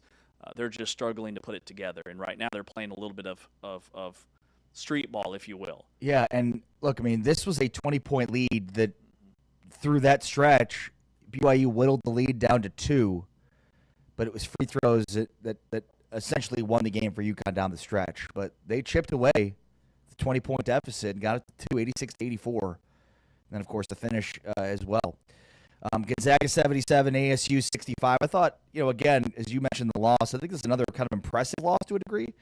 I mean, Gonzaga is a really good team. And, I mean, Arizona State had it close. Arizona State had it 49-44.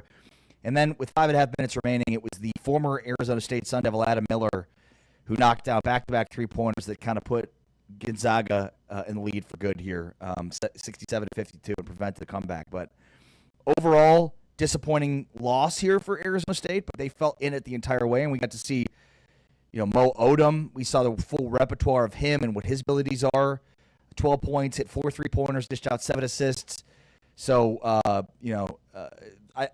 Bryce Ford, there are just a lot of dudes for Arizona State that we're starting to see emerge here in these first few weeks of the season. Yeah, and I would say the biggest takeaway is right now they have something they didn't have ever last year, and that is depth. I mean, they were able to go 8 guys steady as part of their rotation and had a 9th guy in Trevor Best who logged 5 minutes. So that was definitely a positive for them.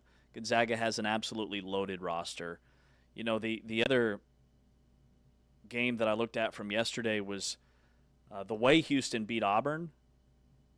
Auburn had the ball in the final half minute on 4 separate offensive possessions.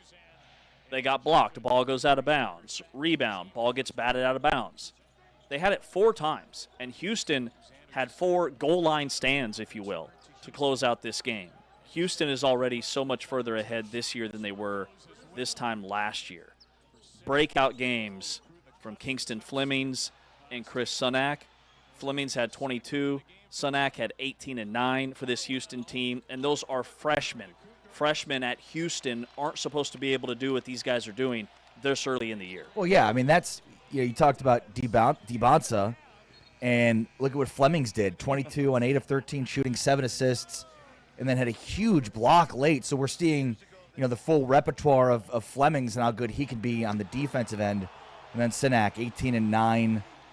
Yeah, I mean, they're 4 games in, and we're seeing true freshmen for Houston be at the level of the rest of these guys, which is what Kelvin Sampson told us would be the case. And look, this game was pretty close the entire way, but it was 39-35 Cougars at halftime. They built a lead as much as 7 points. The pivotal stretch came with 1:26 left. Auburn cut the lead 73-70. Then, following a turnover by Flemings, Auburn's Murphy dunked it with 52 seconds of the clock to make it 73-72. And then, like you said, they got 3 goal line stances there after that. And remember, this is basically a home game for Auburn. This game was played in Birmingham, Alabama, about a half hour from Auburn's campus. And there were not a lot of Houston fans there. So even though it's, air quotes, neutral on the piece of paper, this was very much a home crowd environment for Auburn. So I look at this as a quad 1 road win for the Big 12, and you're like, oh, well, Auburn lost a bunch of guys, and Bruce Pearl retired, right?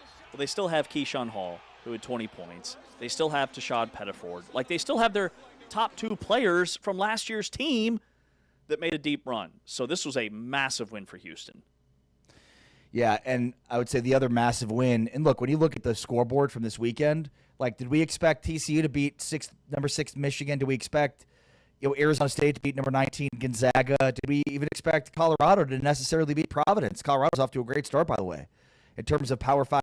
No, so I think the games that were won, we expected Arizona to probably beat UCLA, and they did. We expected Houston to probably beat Auburn, and they did. So I think the games that we expected from a Power 5 standpoint, the outcomes were exactly what we expected. And I think, Anthony Del Orso continues to be a factor for Arizona. 20 points for him, 6 of 11, 4 of 7 from 3.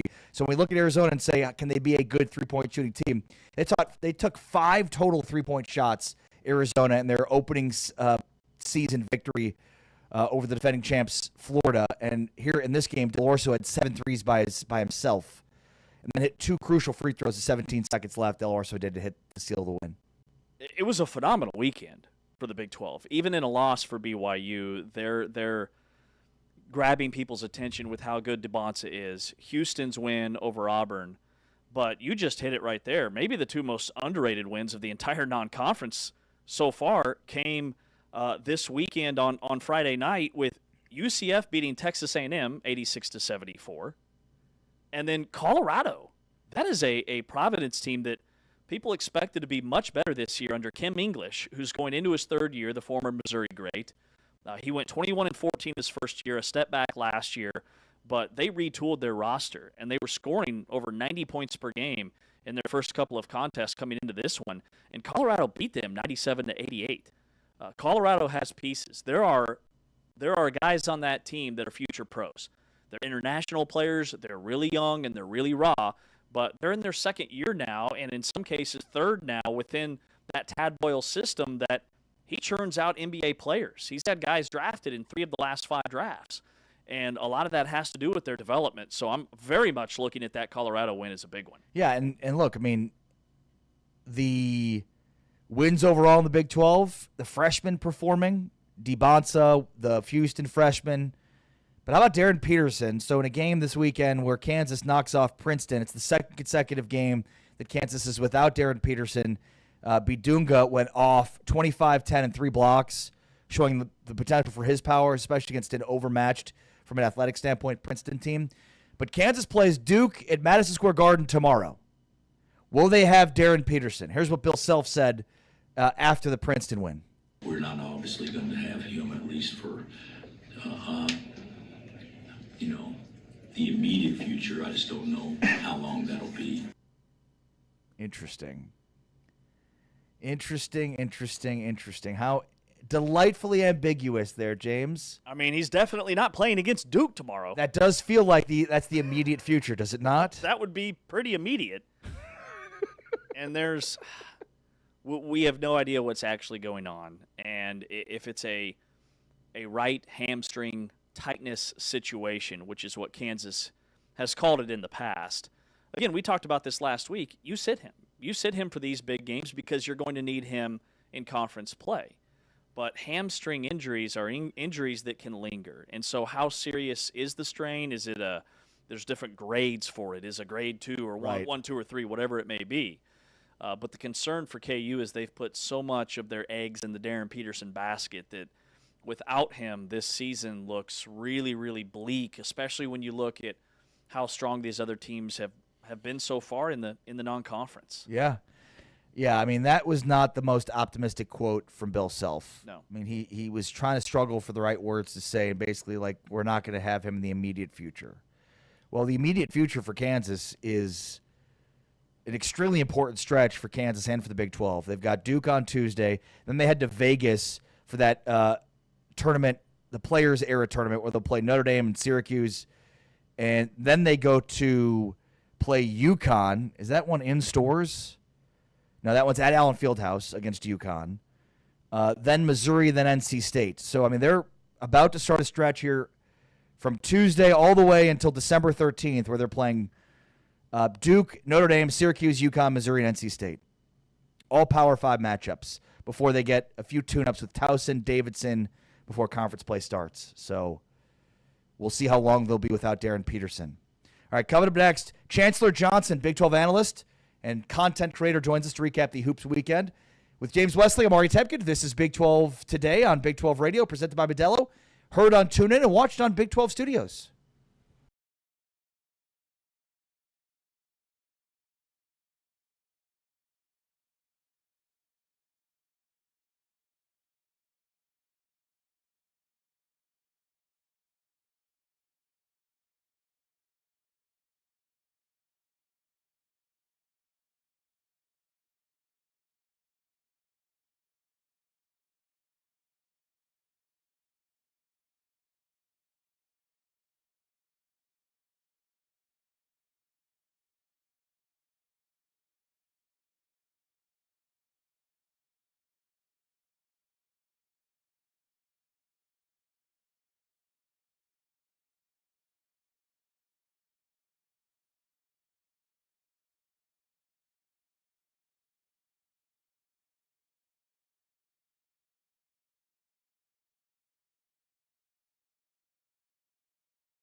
Big 12 Radio. This is Big 12 Today. Heard on TuneIn. Watched on Big 12 Studios. If you need a list of platforms in which you can get Big 12 Studios, just go to big12studios.com. Of course, make sure to download and follow along on the TuneIn app. With James Westling on social at James Westling. I am Ari Temkin on social at Ari Sports. Plenty of Big 12 hoops to discuss with Chancellor Johnson, our buddy from the Big 12 analyst and content creator. Chancellor, how are you? I'm doing well, fellas. Thanks for having me on. Yeah, appreciate your time. Excited to talk with you about this Big 12 hoops weekend. And, I mean, I thought overall, like, not much in terms of surprises, at least, negatively. I thought the Big 12 probably did what we expected. Arizona got a big win. Houston got a big win. BYU kept it close. Arizona State looked pretty impressive against an overmatched, Gonzaga team. TCU, who we didn't expect to beat top 6-ranked Michigan. They had a really close one. So I kind of felt like things went as we expected them to go. Yeah, they went as expected, but I wouldn't take the wins that the Big 12 had for granted, especially when you look at, let's start with Houston, who had kind of the marquee matchup on Sunday afternoon, going to Birmingham, right, and playing a really tough Alabama team. And for me, I was really interested to see how this young group would fare, particularly the freshmen. We know what JoJo Tuggley brings as far as a Defensive Player of the Year type candidate. Emmanuel Sharp, who's another veteran, same with Milos Uzan. But what about the freshmen, right? I'm sure we'll talk about the great freshmen that we have within the conference, but in Kingston Flemings and Chris Sinak Jr. facing their toughest competition of the young season, and they looked great. Now there were a couple freshman moments, but when it mattered the most, I don't think Houston gets that win in a rowdy environment without their true freshmen. And then you mentioned some of the other teams, Arizona getting another great win, and to me, I liked what I saw from Jaden Bradley, the point guard, who I think is one of the best point guards in the entire country. For him to help lead them down the stretch to pick up that win, and then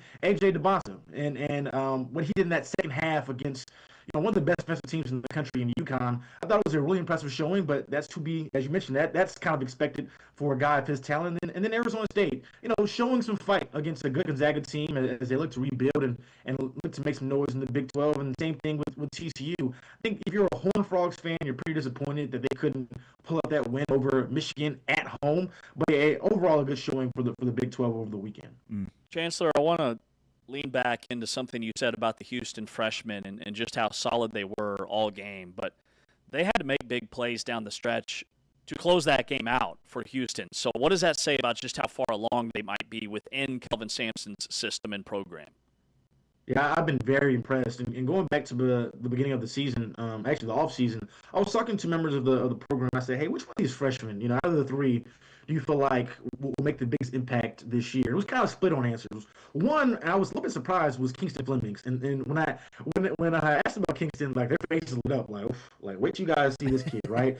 And if you know anything about the Houston Cougars, especially over the past few years, they've had some great point guard play. You go back to even a couple years ago with Jamal Shedd, who was a National Player of the Year type candidate. Then you have Milos Uzan and him returning. But right now, Kingston Flemings is running the show, and he looks amazing. And as I mentioned, I was excited to see how he fared against tougher competition, against more athletic and physical guards, and he looked right at home. And this is a kid, not just him, but Chris Sinak Jr. Same thing with Isaiah Harwell, who just last year, they were playing against high school players. Now they're going in a rowdy environment, taking on an SEC team, a top 25 team at that, and more than holding their own, at times looking like some of the best players on the court. It was very impressive. And if this is how they look right now in November, imagine how they look in March after they've gone through more non-conference play and against the gauntlet that we know is in the Big 12. I'm excited to see their growth. And the Houston Cougars overall, they have so much of a high ceiling. I'm excited to see them throughout the year. Yeah, it's a great point. I mean, we've spent so much time, Chancellor, talking about how many, all these freshmen and, DeBonsa and Koa Pete and Darren Peterson. And, I think we've talked a little bit about Houston, but it feels like, each and every game somebody emerges out of the Big 12. I mean, Colorado's freshmen too. Like, there's just been a lot of freshmen that are flying under the radar relative to the top three at Pete, and DeBonsa and Peterson. It's funny. We haven't even mentioned Tunde Yesufu out of Baylor, who's really helped the Baylor Bears get up to a great start. And so he's another guy who, could be a lottery pick this year. We know certainly with Baylor, they turn out one and dones. He's had a great year. Sean Abayev out of Cincinnati, he's another talented freshman. I mean, the list goes on. And then Cole Pete, after the great start that he had to the year, I'm excited to continue to see his growth. It's unfortunate right now that Darren Peterson is sidelined, and hopefully we'll see him back on the court soon. But going back to AJ DeBonsa, and for him to go back to his hometown, right? And he knew this is a marquee game. He knows that every game he plays, particularly against those top programs, everybody's going to be watching. In the first half, things didn't go their way. But what happened in the second half, he put the team on his back, living for the most part off of jump shots. And we were able to see some of that NBA potential. What a star the BYU Cougars have in him. And it's not just him. They have Rob Wright, who I'm sure he would want that last play back in that second half. I'm disappointed we weren't able to see them get a shot off. But BYU has a very talented team. It's not just him. But as you mentioned, the freshmen throughout the entire conference, very, very talented. Maybe one of the more talented groups we've seen in a really long time. What was your main takeaway with some of the teams that were preseason picked, middle of the pack, or even bottom in this conference? When you look at a big win for UCF over Texas A&M, a huge win for Colorado beating Providence. TCU hung around with Michigan. What was your take with any of those? Yeah, so far so good for the middle of the pack group, right? Especially once we get into conference play, they'll have some opportunities to continue to pad on to what they hope is going to be a NCAA tournament resume. But getting these non-conference wins certainly help. And I actually want to apologize to Golden Knights fans because I talked about some of the great games we had on tap, and I failed to mention that UCF was taking on Texas A&M, and for them to get a win over another SEC team is a great win, not just for the program, but a good win for the conference. Oklahoma State, they've looked good so far. As you mentioned, Colorado getting off to a 3-0 start to begin the year, getting a good win over Providence. Another team that we haven't really touched on yet is Kansas State. They might be one of the most entertaining teams in the conference right now. Offensively, they are like top 3 in a number of categories. They have so many players who can fill it up.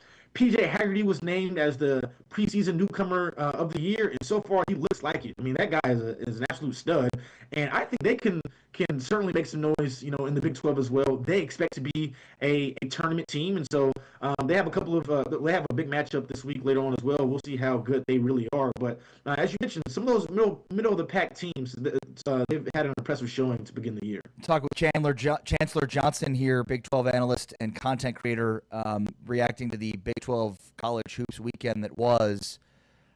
Anything else stood out to you? I mean, I guess let me ask a more pointed question since we haven't asked yet. The situation with Darren Peterson at Kansas, 2 straight games now without Darren. Kansas has a really tough stretch here where they're playing Duke, and then they go to Las Vegas, and then they play UConn at home. What are your thoughts on the Darren Peterson situation, and when do you think we see him again? Well, it's funny. It went from he's day-to-day to Bill Self saying that he's going to miss some time. And that's really unfortunate. It's unfortunate for college basketball fans, but I want to be clear. We hope that Darren Peterson gets better. Obviously, his health is first and foremost. But as you mentioned, they have a very tough stretch, starting out with taking on Duke. And it looks like we won't get to see the Boozer twins match up against, Darren Peterson. And obviously, it's bigger than just the players. Obviously, you have Duke and Kansas, right? Just 2 premier programs, 2 blue bloods that have been going on for years. So my question is, with Kansas, with Darren Peterson out, who will step up? But one thing we know, Bill Self is a resourceful man, and they certainly still have talent throughout that team. But how will they adjust without him? And the other thing too, for if you're a Kansas Jayhawks fan, the bright side that you can look at is this will force other players within the program to grow, especially with even their big fella Flory, right? A guy that's super talented, and he had to step up in their last game, and so he ended up having 25 points in that one. They're going to need him if they have any chance, against Duke. And so with him out, hopefully he gets back soon, but it'll help some of the other players, within the program grow and grow more of an identity outside of Darren Peterson. Chancellor, you have a really cool tweet from a couple of days ago about Richard Jefferson speaking to the Arizona team to give them a little extra motivation over UCLA. What can you share with us about what that conversation and moment was like for Arizona? Yeah, that was really cool. I had a chance to talk to Jaden Bradley after they got the win on what was that, Friday, I believe. Yeah. And so I was asking about, hey, what is it? How would you describe the disdain you have between UCLA and Arizona? And Jaden Bradley's been through the fire a couple of times. They lost last year to UCLA, and so he told me before the game, Richard Jefferson ended up speaking to the team. And if you know anything about Richard Jefferson, he's a very colorful and animated guy. And so he didn't give me all the details, but he gave me some. And he said it was for Richard Jefferson that a number of Wildcat alums have a text group chat, and that they were talking their trash to some other UCLA alums. Of course, there's a number of them throughout the league, and so that they really want this game bad. And so if you watch that game, of course, the Wildcat faithful, they showed up in LA for that one, and this was a battle. I don't know if you guys got a chance to watch that game for the people who are listening, between UCLA and Arizona, but these two programs don't like each other, and so for Arizona, who they were in a battle with this team, for them to pull it out late, and I credited Jaden Bradley, who as I mentioned earlier, I think is one of the best point guards in the country, for him to help close things out. It was a great win for Arizona, and to me, right now, if you ask me who's playing the best basketball in the Big 12, obviously Houston's up there, but I would say Arizona, with what they've been able to do so far, winning in Vegas to open up the season against Florida, and then winning and picking up a top 15 win on their record over UCLA. Right now, if I have our power rankings, I would go Arizona 1, Houston 2, and mind you, this is coming from a guy who went to Arizona State. And so that just tells you how much, how impressed I've been with Arizona to start the season. Well said. Chancellor Johnson, go check out the great work that he's doing with the Big 12 and covering all Big 12 sports, especially basketball, and creating content. Chancellor, appreciate your time, brother. Thank you. Thanks for having me on, fellas. There we go. Chancellor Johnson, Big 12 analyst and content creator, joining us to talk through the Big 12 basketball weekend that was, James. It was a weekend, and there's a lot of good to take away from what happened in the Big 12. I was, during that conversation, trying to think who would be on the All Big 12 first team, not just first team, but all freshman team right now, because there's been so many. Oh yeah, good playmakers. question. I mean, there's 3 at Houston. There's obviously Devonsa at BYU, and then the kid at Baylor, and Colorado's got a couple. Oklahoma State has one. Like there's Koa Pete at Arizona. I'm sure I'm missing several. The league is just absolutely stacked, and we knew it would be that way coming in. But with Houston's win over Auburn, you saw that blend of freshmen making plays, and then the veterans Emmanuel Sharp and Milo Suzan, their selfless leadership, willing their team to a win in a road environment in Birmingham against an Auburn team that was the number 1 team in the country most of last season. You look at the regular season polls, Auburn was the number 1 team more weeks than anybody else, and Houston just beat them in their backyard. Yeah, well said. All right, Big 12 today on Big 12 Radio. We are presented by Modelo, and we are heard on TuneIn, watched on Big 12 Studios. All right, coming up next, a new segment, Valid or Void. We'll get to that next. This is Big 12 Radio. We are presented by Modelo, heard on TuneIn, and watched on Big 12 Studios.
Big 12 Radio. This is Big 12 Today. Along with James Westling, I am Ari Temkin. You can get us on TuneIn or Big 12 Studios. Just search big12studios.com and find where you can find us. This is the Big 12 Conference. This is a different league, and this segment is built for full-time fans, powered by Modelo.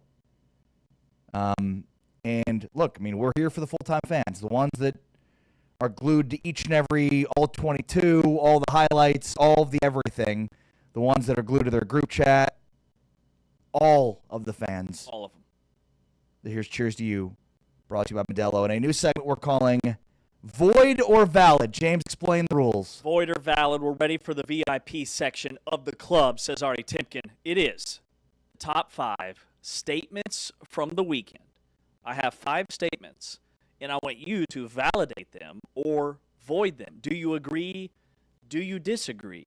And tell me why. And I'll sit here and I'll fact check everything you say. All right. Number 1, statements for this week.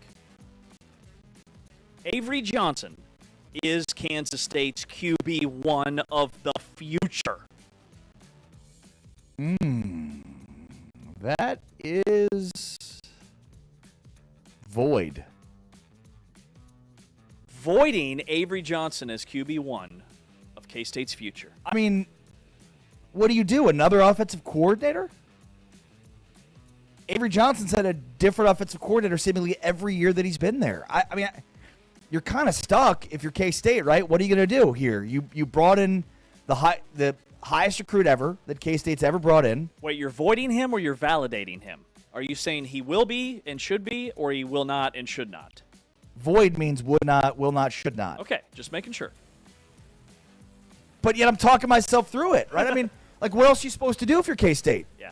Are you're gonna say, like, yeah, by the way, we're gonna be going in a different direction at the quarterback position? Does that hurt your recruit? I don't know. But at this point, we've seen enough from Avery Johnson to have a pretty good sense of what he is. And maybe it's the wrong offense, maybe it's, I don't know, a million other things, but it's just not working. And what he is 10th in the Big 12 in passing efficiency. He is 8th in the Big 12 in interceptions. Well, and what's his completion percentage? He is 11th in the Big 12 in completion percentage at barely 60%. So it's an increase from last year where he was 50-something percent, right? Correct. But probably still not good enough. And that was the biggest thing we said coming into the year. Could he up his completion percentage? I mean, is it a lack of receivers? Is it the offensive coordinator? I don't know. And I think the main thing with this season has been the downtick in his rushing. He's averaging a career low yards per carry. Not only has K-State kind of babied him in terms of how many carries he's had, but he has he's got about half the rushing yards that he had last year. But you're right. He's a homegrown from the state of Kansas. I mean, the only thing is you think, well, maybe another year within the same offense for the first time in his career at K-State, maybe that'll do him better. We'll see. Has to be next year. He's out of eligibility. All right, statement number 2. Baylor head coach Dave Aranda will be back next season as the head coach at Baylor. No, this is valid. No, will be? Will be. Yeah, void. I mean, I don't think there's any question about that. The only question is who's going to be picking the next coach for Baylor. Would an interim AD, if they go that route, would an interim AD can him? Can him, yes. Because I don't think there's anything that they can do to stop it. I mean, even if they had won the Utah game, like they did this last year. We talked about it heading into this game. They built momentum in the end of the season last year to carry over to this season with everybody returning on offense. And though their offense is really good, their defense got worse. They had a year to fix the defense, and they didn't do it. And what'd you say? They've been the top scoring game for 7 of the opponents they played so far this year? Mm-hmm. Yeah, I mean, that's problematic, and it's not being fixed by a guy that continually shows he cannot fix the defense. I think Dave Aranda is a really good defensive coordinator. I think he has failed as a head coach despite winning a Big 12 championship with Matt Rule's players. And, yeah, I think it's a foregone conclusion that he's out at Baylor this year. Both Hugh Freeze and Brian Kelly had their best offensive performances against a Power 4 opponent when they played Baylor, and both those guys got fired for their inability to score points. That's a bad thing. All right, statement number 3. Arizona is the hottest team in the Big 12, not named Texas Tech, Utah, or Baylor. Yeah, that's valid. I don't think there's any way you could argue against this. I mean, when you look at the hierarchy of the Big 12, you had for a while Houston kind of hanging around, Cincinnati hanging around with the top dogs in the Big 12, and Arizona State's now won 3 straight. They put themselves in front of Cincinnati, a top 25 team with that win at Nippert. And, I mean, it's been impressive in Brett Brennan's second year with the way Noah Fafita has bounced back with the running game and their defense. It's been a very opportunistic defense. And this, you look at last year, like their defense was atrocious. Their run game was non-existent. So they did nothing to help out Fafita. And this year feels like everything's working for them and building some momentum into next season, if you believe in that stuff. So, yeah, I would say that's a valid statement. Arizona is the hottest team in the Big 12, not named Utah. I got basketball in the mind. Utah, BYU, and Texas Tech. Some numbers on Noah Fafita. He is currently 4th in the Big 12 in passing efficiency. He is 4th in the Big 12 in completion percentage. He is top 3 in the Big 12 in yards and yards per game. And he is top 2 in the Big 12 in touchdowns. He is balling out for that Arizona team. All right, moving on. Tomorrow night is the college football playoff rankings reveal. It'll be the 3rd installment of the college football playoff rankings. Who's in? Who's out? Is BYU a top 10 team in your eyes, even though right now ESPN's Bubble Watch thinks they're going to be number 11, which is where they're currently ranked in the AP Top 25. Last week they were number 12 in the college football playoff rankings, which is where they were in the AP poll. But are they a top 10 team after their 44-13 beating of TCU over the weekend? Well, I mean, the difficulty with that is who falls out of the top 10. Indiana, Ohio State, Texas A&M. Now, Bama will fall, but that opens up a spot for Oklahoma to jump in. Oklahoma beat Alabama. Alabama's 4. They'll fall. Will they fall outside the top 10? I don't know, but Oklahoma certainly finds itself, I would imagine, in the top 10. Now, Texas is 10th. They're going to fall based on their loss. But who else? I mean, Ole Miss beat Florida. Maybe not the most impressive win, but won nonetheless. Notre Dame is a top 10 team. So, I mean, I almost feel like, so it's a long way to say the point's void. BYU will not be a top 10 team.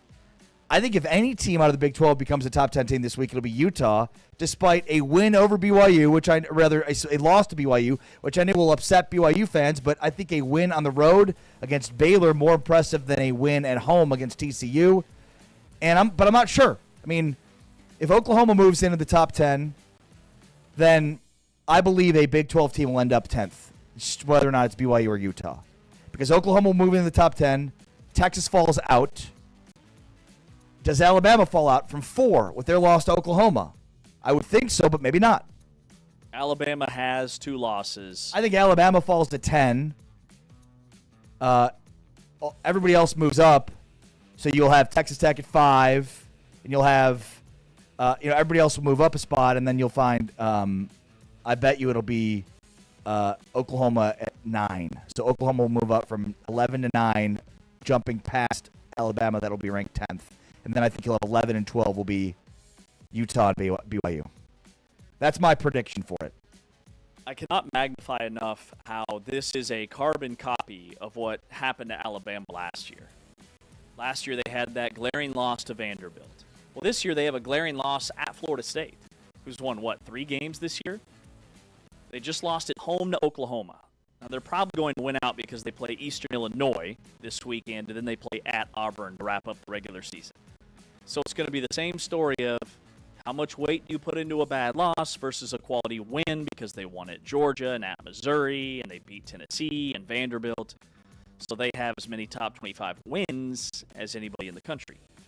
All right, number 5. Utah has the best backup quarterback in the nation in quarterback Bird Ficklin.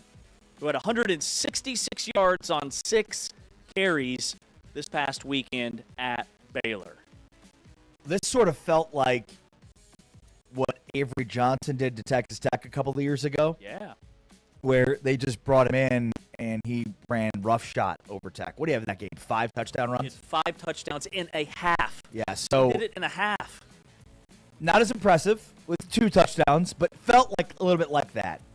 No, he's not the best backup quarterback in the nation because we haven't even really seen him be a quarterback, throwing the football. But I'm not here to denigrate an incredible performance by a true freshman who's being asked to run really fast. Hey, Bird, run fast. Okay, I can do that, coach. And maybe truck stick a few guys, which he also did. So, impressive. 6 for 166 and 2 touchdowns. I mean, he had 2 long touchdown runs and the one where he absolutely truck sticked a dude. I mean, impressive stuff here. But is he the best in the nation? No, I don't know who is. I haven't watched enough outside the Big 12 to have a better understanding of that. But I'm just going to say across the country, there's got to be better backup quarterbacks. I mean, who's the backup quarterback for Army that destroyed K-State in Manhattan? Yeah, we don't talk about that. Bird did have one game where he was the guy, and he threw 22 passes.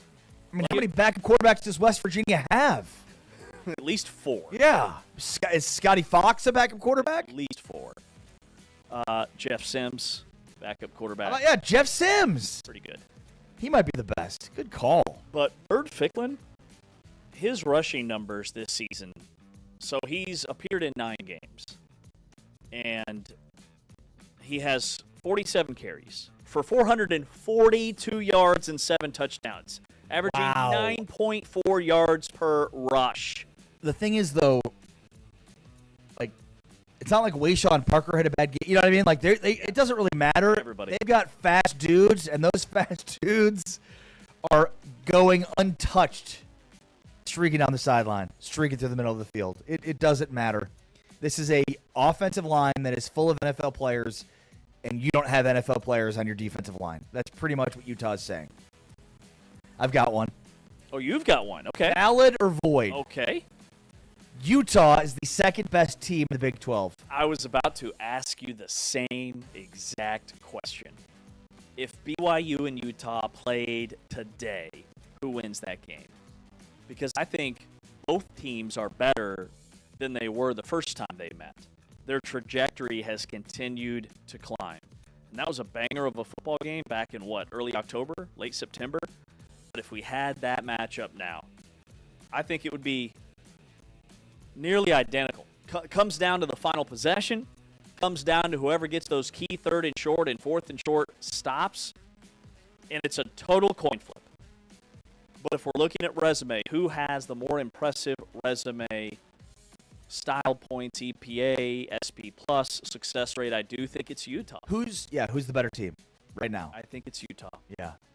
Because of the way Devin Dampier is playing, the emergence of Wayshawn Parker and Davis at receiver, we questioned if they could find explosives, and boy, have they. With Bird Ficklin, just adding that extra guy, that extra hat that you have to be accounted for with Bird Ficklin, I think takes them to another level. And remember, he was just starting to cut his teeth in that BYU game. He had 3 carries in that game for 16 yards. His worst game on paper of the season. He wasn't doing then what he's doing now. They were just starting to ease him into the offense. I think he's going to be a big part for whatever happens with Utah the rest of the way. Yeah, I mean, again, and maybe this is just us, but despite Utah's loss to BYU, it feels like Utah is still the second best team in the Big 12. I'm sure BYU fans are really upset to hear that. I mean, BYU's still really good. They're very similar teams. Maybe BYU has a better defense. But Utah has the better quarterback situation just because he's a more experienced quarterback. So the SP Plus rankings, which is the Kim Pom of college football, has Utah number 8 this week. Says they have the 8th best defense in the country. And BYU is number 17 with the 18th best defense in the country. Wow. But the way BYU beat TCU, they climbed 5 spots. Well, they're just those rankings. They're just an opportunistic defense. They turn turnovers into points. Like, they continue to turn teams over. It was something we thought coming into this year, like, will they be able to do that back-to-back years? And guess what? They have. and the Football Power Index from ESPN, which is an ESPN metric. Okay, the Power Index last year hated the Big 12. Remember, this year Utah's number 7, Texas Tech is number 8, BYU checks in at number 14, but again they climbed 3 spots in this week's poll. Basically, they're using all their analytics and their efficiencies and their metrics, and they're saying, based off of what you do on every down, would your record be what it is against the quality of schedule that you've played? That's strength of record, in which BYU is 6th. Which means with the schedule BYU has played, the metrics say there are only 5 teams in the country that would have the same record or better than what BYU has right now. All right, Big 12 Radio, Big 12 Today. That's valid or void. Great game. We're going to play each and every Monday here on Big 12 Radio. Coming up next, we talk college ball playoff and Big 12 Big Picture with Justin Williams, the senior writer from The Athletic. Along with James Wesley and Mari Tepkin, this is Big 12 Radio presented by Modelo. Heard on TuneIn and watched on Big 12 Studios.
Radio, Big 12 Today, heard on TuneIn and watched on Big 12 Studios. You can find out where you can find us on Big 12 Studios by searching Big12Studios.com. Tubi, Roku, Amazon Prime Video, YouTube, many of the platforms you're already on. Check us out, Big 12 Studios. All right, excited to be talking right now with Justin Williams from The Athletic. What's going on, Justin? How are you? I'm good. How are you guys? Great. Appreciate your time. Big picture takeaways, from the Big 12 weekend that was, this conference is top-heavy.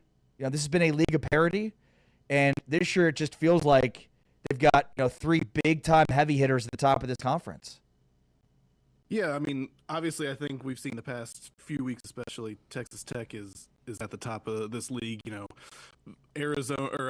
Utah and BYU are really good, and this isn't always the perfect comparison, but just look at the way Texas Tech, handled both of those teams.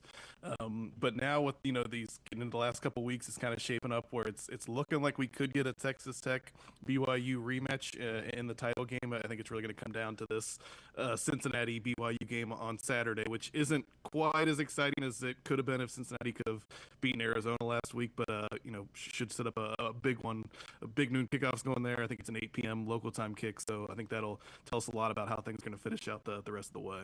Yeah, I love the college football projection simulator that you guys do at The Athletic, and you've got Texas Tech 99% chance that they make the playoff. But then you've got BYU at 33% and Utah at 30%. Why do you think BYU's only at 33% when they might be the first team out on the bubble when the rankings come out tomorrow night? Yeah, now I'll caveat, I'm not smart enough to know exactly how all these projections and models work. I'm reading it every week just like you guys are.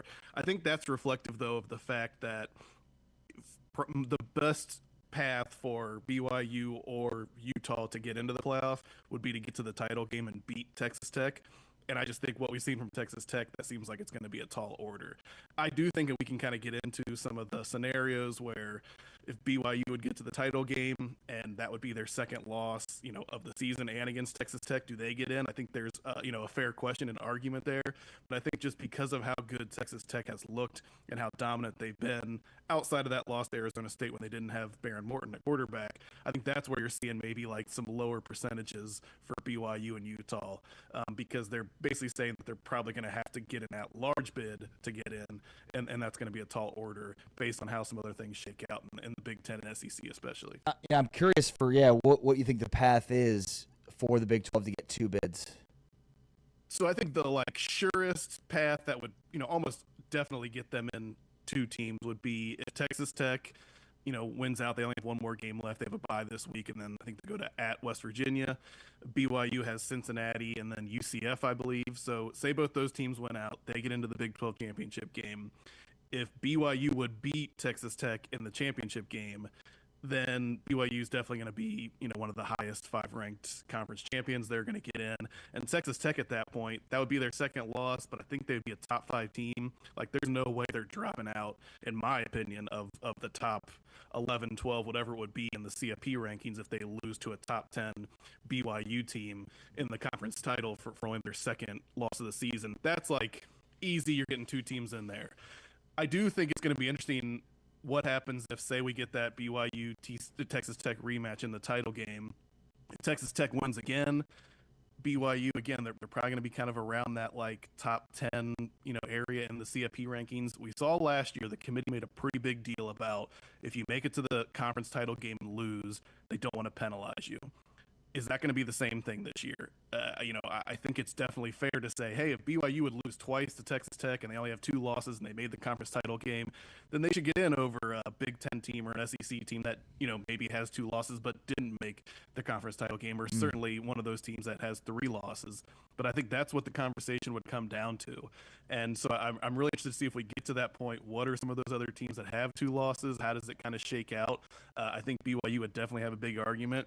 But I think we all also know that there's going to be a heavy push from some of those Big Ten and SEC teams to feel like they should get in over that.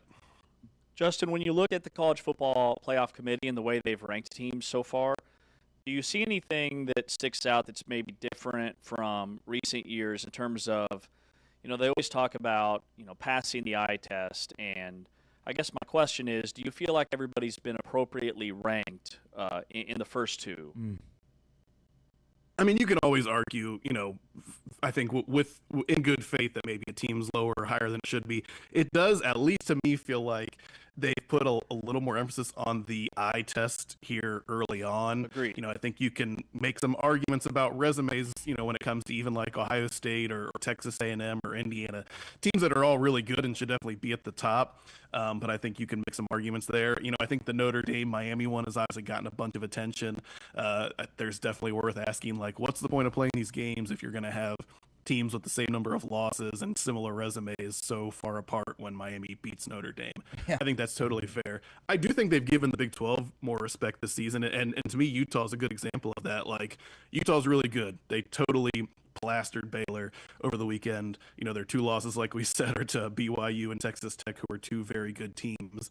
But it's not like they have the strongest resume, but they're kind of in this interesting spot where, BYU's right ahead of them, but they're kind of on that border, one of the first couple teams out right now of the 12-team playoff bracket. And if they went out, maybe they don't make the conference title game because BYU could edge them out, Texas Tech could edge them out. But you're a two-loss Utah team sitting there around 12, 13, 11, depending on how the rest of the season shakes out. Then you start getting into, all right, well, if they're ranked there, why don't they deserve to maybe be considered for the playoff? Even if you could make the argument that maybe they're, a little bit higher in the rankings than the resume might suggest. So it does. I don't know if that eye test thing will play out the rest of the season, but just these first couple rankings, it does feel like the committee is very much going off of what they're watching on the field and in these games. And in some ways, that's encouraging because it shows that, like, hey, they're invested, they're watching these teams, they're watching these games, they're not just relying on the box scores or the metrics. But then that can also kind of paint you into a corner sometimes where, those human biases come into play a little bit more than resumes or the metrics that you might want. What do you think happens with the top 10 this week when the rankings are released, with Oklahoma getting the win, Texas getting the loss? Yeah, I mean, I know in the athletics model, I think it kind of has Texas out. There's, I think, a lot of the sentiment among people that follow college football is like, hey, don't count the Longhorns out too soon, especially with that Texas A&M game out there. If Texas beats Texas A&M in the final week of the season, then we can have that conversation. I think the way Texas A&M has played this year, you're kind of just assuming they'll take care of business. Texas should kind of fall out of there. It feels like Oklahoma, though, is I think they're 8th in the AP poll this week, and it feels like they're going to be right in there in terms of the college football playoff being back in that bracket. And so now you kind of get into those. How many teams is the SEC going to get in? I think Notre Dame, they have a pretty easy schedule the rest of the way. It feels like Pitt was kind of the last hurdle they had to get over. Oregon's an interesting one. Like, if you're looking from a Big 12 perspective, I think the perfect scenario there would be that Oregon beats USC this weekend and then somehow loses to Washington in the final week of the year, because that would kind of knock Oregon and USC out. If Ohio State takes care of business against Michigan in the last week, that would kind of knock, you're knocking off all these teams that would then have 3 losses. That would kind of clear the path for the Big 12 to get multiple teams in. But it feels like Texas Tech should hold steady. That they played really well this weekend. I don't see them dropping at all. And BYU and Utah both looked really good. So even if you have some of these teams like Oklahoma getting a good win, certainly the way the Big 12 teams at the top played this weekend, I think they only kind of strengthened their case. Talking with Justin Williams, who is a senior writer for The Athletic, covering college football and basketball, proud Ohio alum, lives in Cincinnati. So what was your take on Cincinnati and their loss against Arizona, and where does that put Cincinnati in terms of this season? Like, we were just talking about, they could really mess this whole thing up and make the Big 12 championship game, and now it's kind of like, okay, well, Cincinnati's had a good year, but they're just not quite ready for that next step. Yeah, just a really disappointing loss. In what has been an encouraging season for Cincinnati, I think it's been really impressive the way that they've kind of bounced back. It's been a 3-year build here under Scott Satterfield, but it really feels like they kind of got the team and the talent and the culture that they wanted in place this season. And for the most part, you've seen that reflected. Just, that offensive line is playing great. They have a chance to win the Joe Moore Award. Brendan Sorsby's been, great at quarterback for them. They've kind of added some interesting pieces on defense. So overall, overall, the team is much better. The reason that game was so disappointing is because they did control their own destiny to get to the Big 12 title game. It would have required winning out, which means beating BYU, but you're at home at Nippert Stadium. They're getting a night game next week. If both those teams had won losses in conference play going into that game on Saturday, that would have just been, arguably the game of the weekend. It's still going to be up there, but it just dampens it a little bit because now Cincinnati, you kind of mentioned, they can still screw this up. Like, they can play spoiler. If they beat BYU, now there's a bunch of teams with 2 conference losses that are kind of battling for that, a chance to probably play Texas Tech in the title game. So we could still get some classic Big 12 chaos, and Cincinnati is a good team. They're capable of beating BYU at home. But I think just big picture, what Cincinnati could have accomplished, the way this season could have ended, that's why last, Saturday against Arizona, losing that game at home was so disappointing because it kind of just drops the ceiling for what this team can do this season.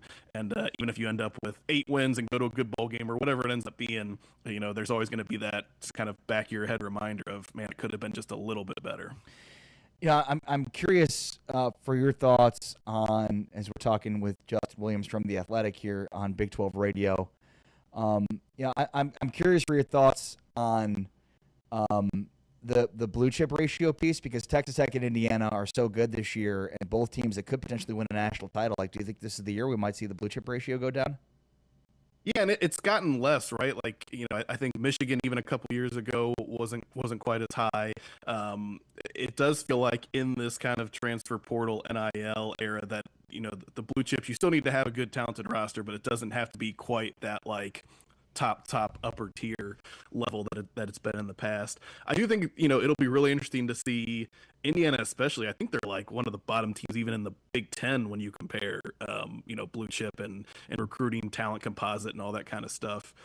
Texas Tech, obviously they went out and got a bunch of really good pieces in the portal, but if you're looking at the overall roster, it maybe doesn't match up to an Ohio State or Alabama or something like that. That's why, especially, from the Texas Tech perspective, I hope we get to see them go against kind of one of those top tier teams in the playoff. And I hope Baron Morton is feeling as healthy as possible, because I truly believe that defense is, one of the best in the country, maybe like a step below what Ohio State's doing this year, but that can certainly compete at a national championship level this season. I think the question is Baron Morton healthy enough and confident enough in that leg for the offense to kind of keep pace on that side? If he is feeling that way, I think Texas Tech can certainly kind of get to a championship game and compete for that.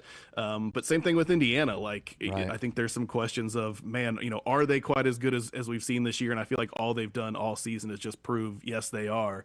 And so if those two teams one of those two teams can make some noise in the playoff, I think it maybe reorients people's brains about that blue chip talent composite type deal. Yeah, well said. Justin Williams, senior writer from The Athletic. Justin, thank you so much for your time and your insight. Be well, man.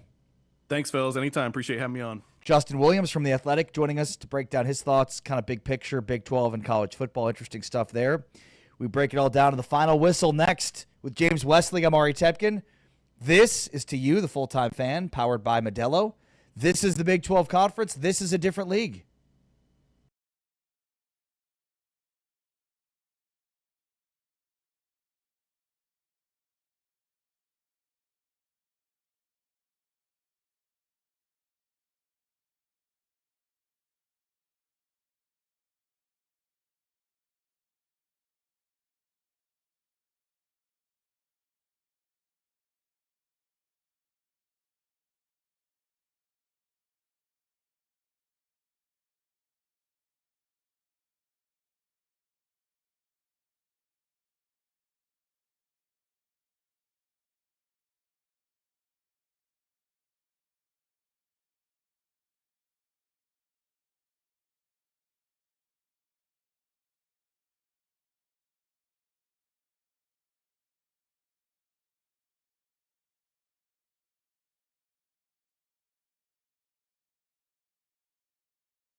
It is the final whistle here on Big 12 today. We are presented by Modelo with James Westling. I'm Ari Temkin.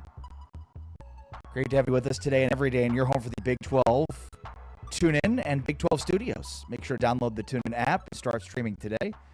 Games of the week for Week 13. A couple of games you'll catch as part of Big 12 Week 13 action this weekend. We have Kansas and Iowa State at 11 a.m. Kansas, 2 more cracks to get to bowl eligibility.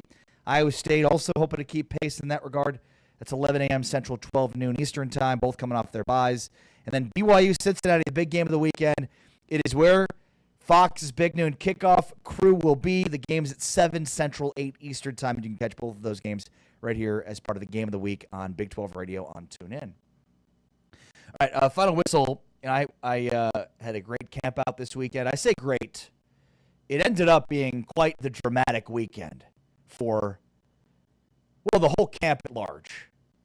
But a really good reminder that camping, although fun and great building memories, can also be dangerous. Senior citizens, although slow and deadly, can still provide a service. Fire, although great in many regards, slow and deadly behind the wheel, can still serve a purpose. There you go. That's the line. But just a good reminder that, kids are flammable. Like, just, one of those things you don't think about that much until it happens, Flammable? Kids, children, Did people. somebody catch on fire? Well, that just is part of the weekend that was at our camp out with the YMCA at Camp Clawson in Davis, Oklahoma. Did you do the whistle sabotage?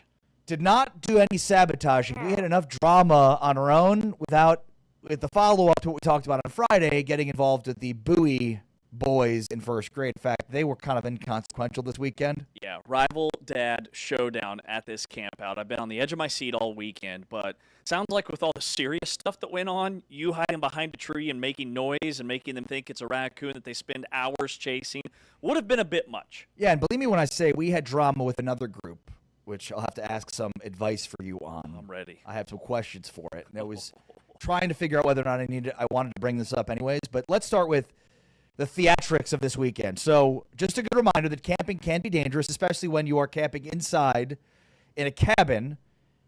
And this is why I love tent camping. I don't have to worry about the top of the bunk beds, because at this camp in particular, there was no side railings in these bunk beds. And so you've got a very hard concrete floor.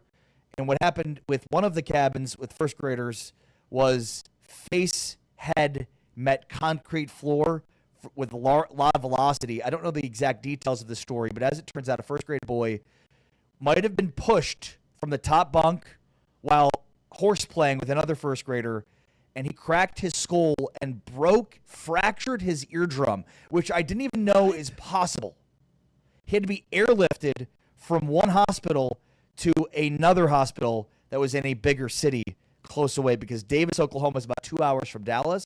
So he was initially brought to one hospital and then had to be airlifted to a second hospital.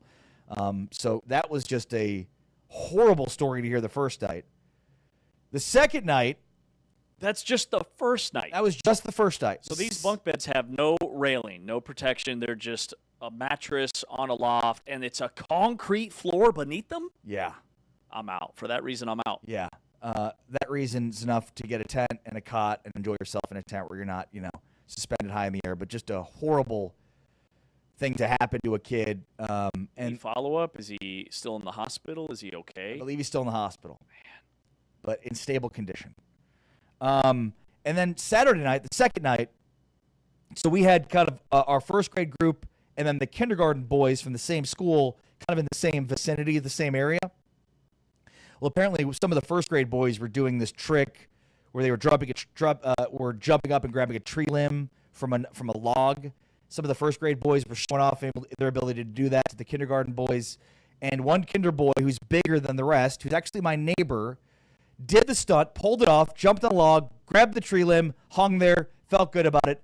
Then on the encore version of it, grabbed the tree limb and then fell directly off and broke his wrist in a very, very bad way. Oh, my gosh.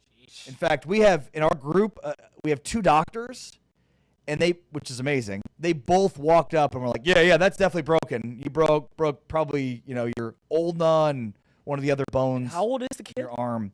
5? 5 years old? 5 years old. Fell off a tree, I didn't even think breaking a wrist was possible at the age of 5. Yeah, Aren't the bones still very bendy? Yes, extremely bendy. So it shows you how hard this one fell. So, yeah, so that happened. And then right after they left, my buddy and his son left for the hospital. They drove from Davis to Denton, which was about an hour and a half while this kid had this limb that was just kind of hanging there. And then shortly thereafter, we hear this blood-curdling scream coming from a similar area. So instead of having in-ground fire pits, which is normal, normally the fire pits are both into the ground, we are sort of in a makeshift camping area. And so they put these above-ground fire pits that were metal and circular. And so, I mean, again, you're camping, like you've got to be a little bit conscientious of the kids playing around the fire, especially because of the external fire pit that exists. So, I mean, you do have to exercise a little bit of safety here when it comes to being a parent and these campouts are going on. Apparently, one of these kids fell into the fire pit and tried to brace his fall by grabbing the fire pit, which was metal and as hot as the fire itself. I believe he suffered third-degree burns on his hands. Oh, the kicker to that story is the 2 doctors who were basically on call this night went over to be like, hey, we've got burn cream and things that we can help out with. And they were like, no, we're okay. And they noticed that they were putting ice on this kid's hands. It's like, you might want something a little bit stronger than ice. But okay, well, we're good. All right, we'll back away. Like, they even told them they had burn cream, and they were like, no, we're all set. Like, what? Yeah. This feels painful just hearing the story. Well, again, like, camping can be dangerous. Like, yes, you should probably watch your kids a little bit, especially around a fire. Like, yeah, I've been camping with 2 groups now, 4th grade group and a 1st grade group, and you probably want to be judicious around the fire. Like, I'm the fire guy at both of our campouts. Like, I'm known as the guy that starts the fires and maintains the fires. And I like to tend to a fire. But a big part of doing that is making sure that kids stay well outside the fire. And not only that, but that they're not, like, playing football and throwing football around the fire. That fire should be roped off like a crime scene. Like, don't let anybody near it. And the kids want to get close to the fire, but, like, and that's fine, but as long as there's an adult around, and number 2, like, you recognize as a kid, like, I can throw things in the fire, but it better be wood. And, like there got to be firm and fast rules on what you can and can't be. Like, I just think you've got some dads that go to this that are like, all right, I'm off the clock in terms of parenting. Here to hang out with my friends. There's just a lot of safety that, Which, to be fair, I am seeing you in a different light, because based off our conversation Friday, I totally thought that was you. Like, hey, I'm just going to send my kid off with a bunch of other kids. I'm going to hang out, pound Modelo's with the other dads. We're going to bro out all weekend. But this adds another layer of the weekend. And not to say that doesn't exist. Kids, I mean, what time are these kids going to bed? Late. Yeah, I mean, they stay up 9, 10, 11 o'clock at night. Yeah, that's pretty late. They're so young, though. I mean, these are, you said kindergartners and 1st graders? Yeah. Like, that's, I sprained my wrist in 2nd grade, and I still remember the scream because my dad ran from the kitchen into the living room. But, like, it was just a sprain, huh? Yeah, kindergarten and 1st grade. Man, like, I feel like I need Secret Service level security just to take my kids to the mall. I cannot imagine taking them on a camp out. Like, this is just shooting anxiety straight into my veins thinking about this. And you've just proved it with all these injuries that happened. So let me ask you something else, because all this was happening, and then there was another story that I heard about. Do you think that there's any context in which an adult man should grab a 6-year-old by the arm? Is it his own kid? No. Absolutely not. There should have been a follow-up question that you asked there, too. Is the child in immediate danger? Okay, that would have been a good one, too. Thank you, Producer Tim, and I was not thinking about that. The second would be, does he know the kid? Okay. Does he know the kid? No. Okay, explain. Apparently. Is he trying to protect the kid in any way, or is he just pent up with frustration and he's angry? Yes. Okay. So apparently, some of the 1st grade boys were hanging around with the 1st grade girls. They were at a different campsite, and so they would meander over to the 1st grade girls' side and play around, whatever. Well, apparently one of the kids got pretty aggressive with one of the girls and maybe tackled her or clotheslined her, that's not a good thing, and that's unacceptable and needs to be fixed. Totally understandable. Okay. But is that justifiable enough for then that dad, and not the dad of the girl that got hit, but another dad to grab that boy by the arm. He's 6 years old. Okay, he's 6 years old. All right. This was the dad of one of the girls. But not the girl that got but still. tackled. And this 6-year-old boy is out of control. Tasmanian devil, wheels off, tackling these girls. Or one girl. It wasn't like a barrage of tackling. Then it plays into, is he trying to protect the girls? Like, is he concerned that one of the girls is going to get hurt? And then I think context is everything. How forceful is the grab? Is he grabbing the arm and just trying to get the girls away? Like, would you ever grab? Would you grab walling up the kid, Would or you is do he that? shoving the kid? Would you grab a kid in that context? I have a daughter. I'm very protective, so there would have to be a lot of context. Yes, if I thought she was in any way in danger and this boy was tackling her or her friends and they asked him not to, oh yeah, I'm punching that kid in the face. A 6-year-old. Again, context is everything, and like, you have to be careful with things like that. I mean, I grabbed a PlayStation controller from my stepson when he was, this was about a year ago, because all the kids were fighting over the PlayStation. That's a stepson. And I'm pretty sure I scarred him for life. Like, serious trauma. And so the easy answer is no. But again, context is everything. I also have a 13-year-old daughter where, like, man, I'm super protective. And if I felt like she was in danger, and then again, need more context, how serious was the grab? Like, is he walling up the kid and grabbing him, or is he grabbing him and, like, holding him in place, or is he forcefully pulling the kid's arm so hard that, like, he's maybe in danger of pulling it out of the socket? Like, there's a lot of different levels of the whole thing. Yeah, I mean, and I wish I knew the full breadth of the story. The issue is I only heard the story first from the kid and then from the adult that did it, and so context, there's important context missing. What did the adult that did it say? Well, it started off with, I just tried to hit off his headlamp, and then 15 minutes later, he admitted that he grabbed him. As we got deeper and deeper into our discussion with this gentleman that we'd only heard the story about from the 6-year-old. I feel like, and look, I don't have a daughter, but, number one, you can scream at the kid. Number two, hey, where's your dad? Let's go talk to him. That's unacceptable behavior. Option three of grabbing the child didn't seem to be in the picture. And by the way, at no point did this guy come and talk to the group of dads, or before or after the fact. Well, and I would say the fact that the 6-year-old was shaken, like, my 6-year-old, if somebody grabbed him by the arm, he wouldn't blink an eye. He'd just keep going. So the fact that this 6-year-old was shaken by this enough to go tell an adult makes me think that no, it was not cool. Yeah. So yeah, that was my weekend. Wow. There was a lot of to drama, unpack there. great injuries. I thought you were a little quiet this weekend. Now I know why. Yeah, it was. I'll say with my older group, we kind of do our own thing. We don't go through the YMCA and just go to different local state parks and camp out there. Feels like that's the play here because of all the drama we were in the middle of. But I feel good too that, like, we didn't have any major injuries. Just had that little drama with Your group specifically. Our group specifically. But yeah, I mean. Parenting, no, you guys got out of there with a 3-touchdown win. Parenting, didn't have any injuries. Agreed. Parenting is just surviving the weekend, and both literally and figuratively in this case. Funny, that's the exact word that my wife and I use. Survive. Just survive. We survived advents. Yep. We did BB gun shooting. We did horseback riding. We threw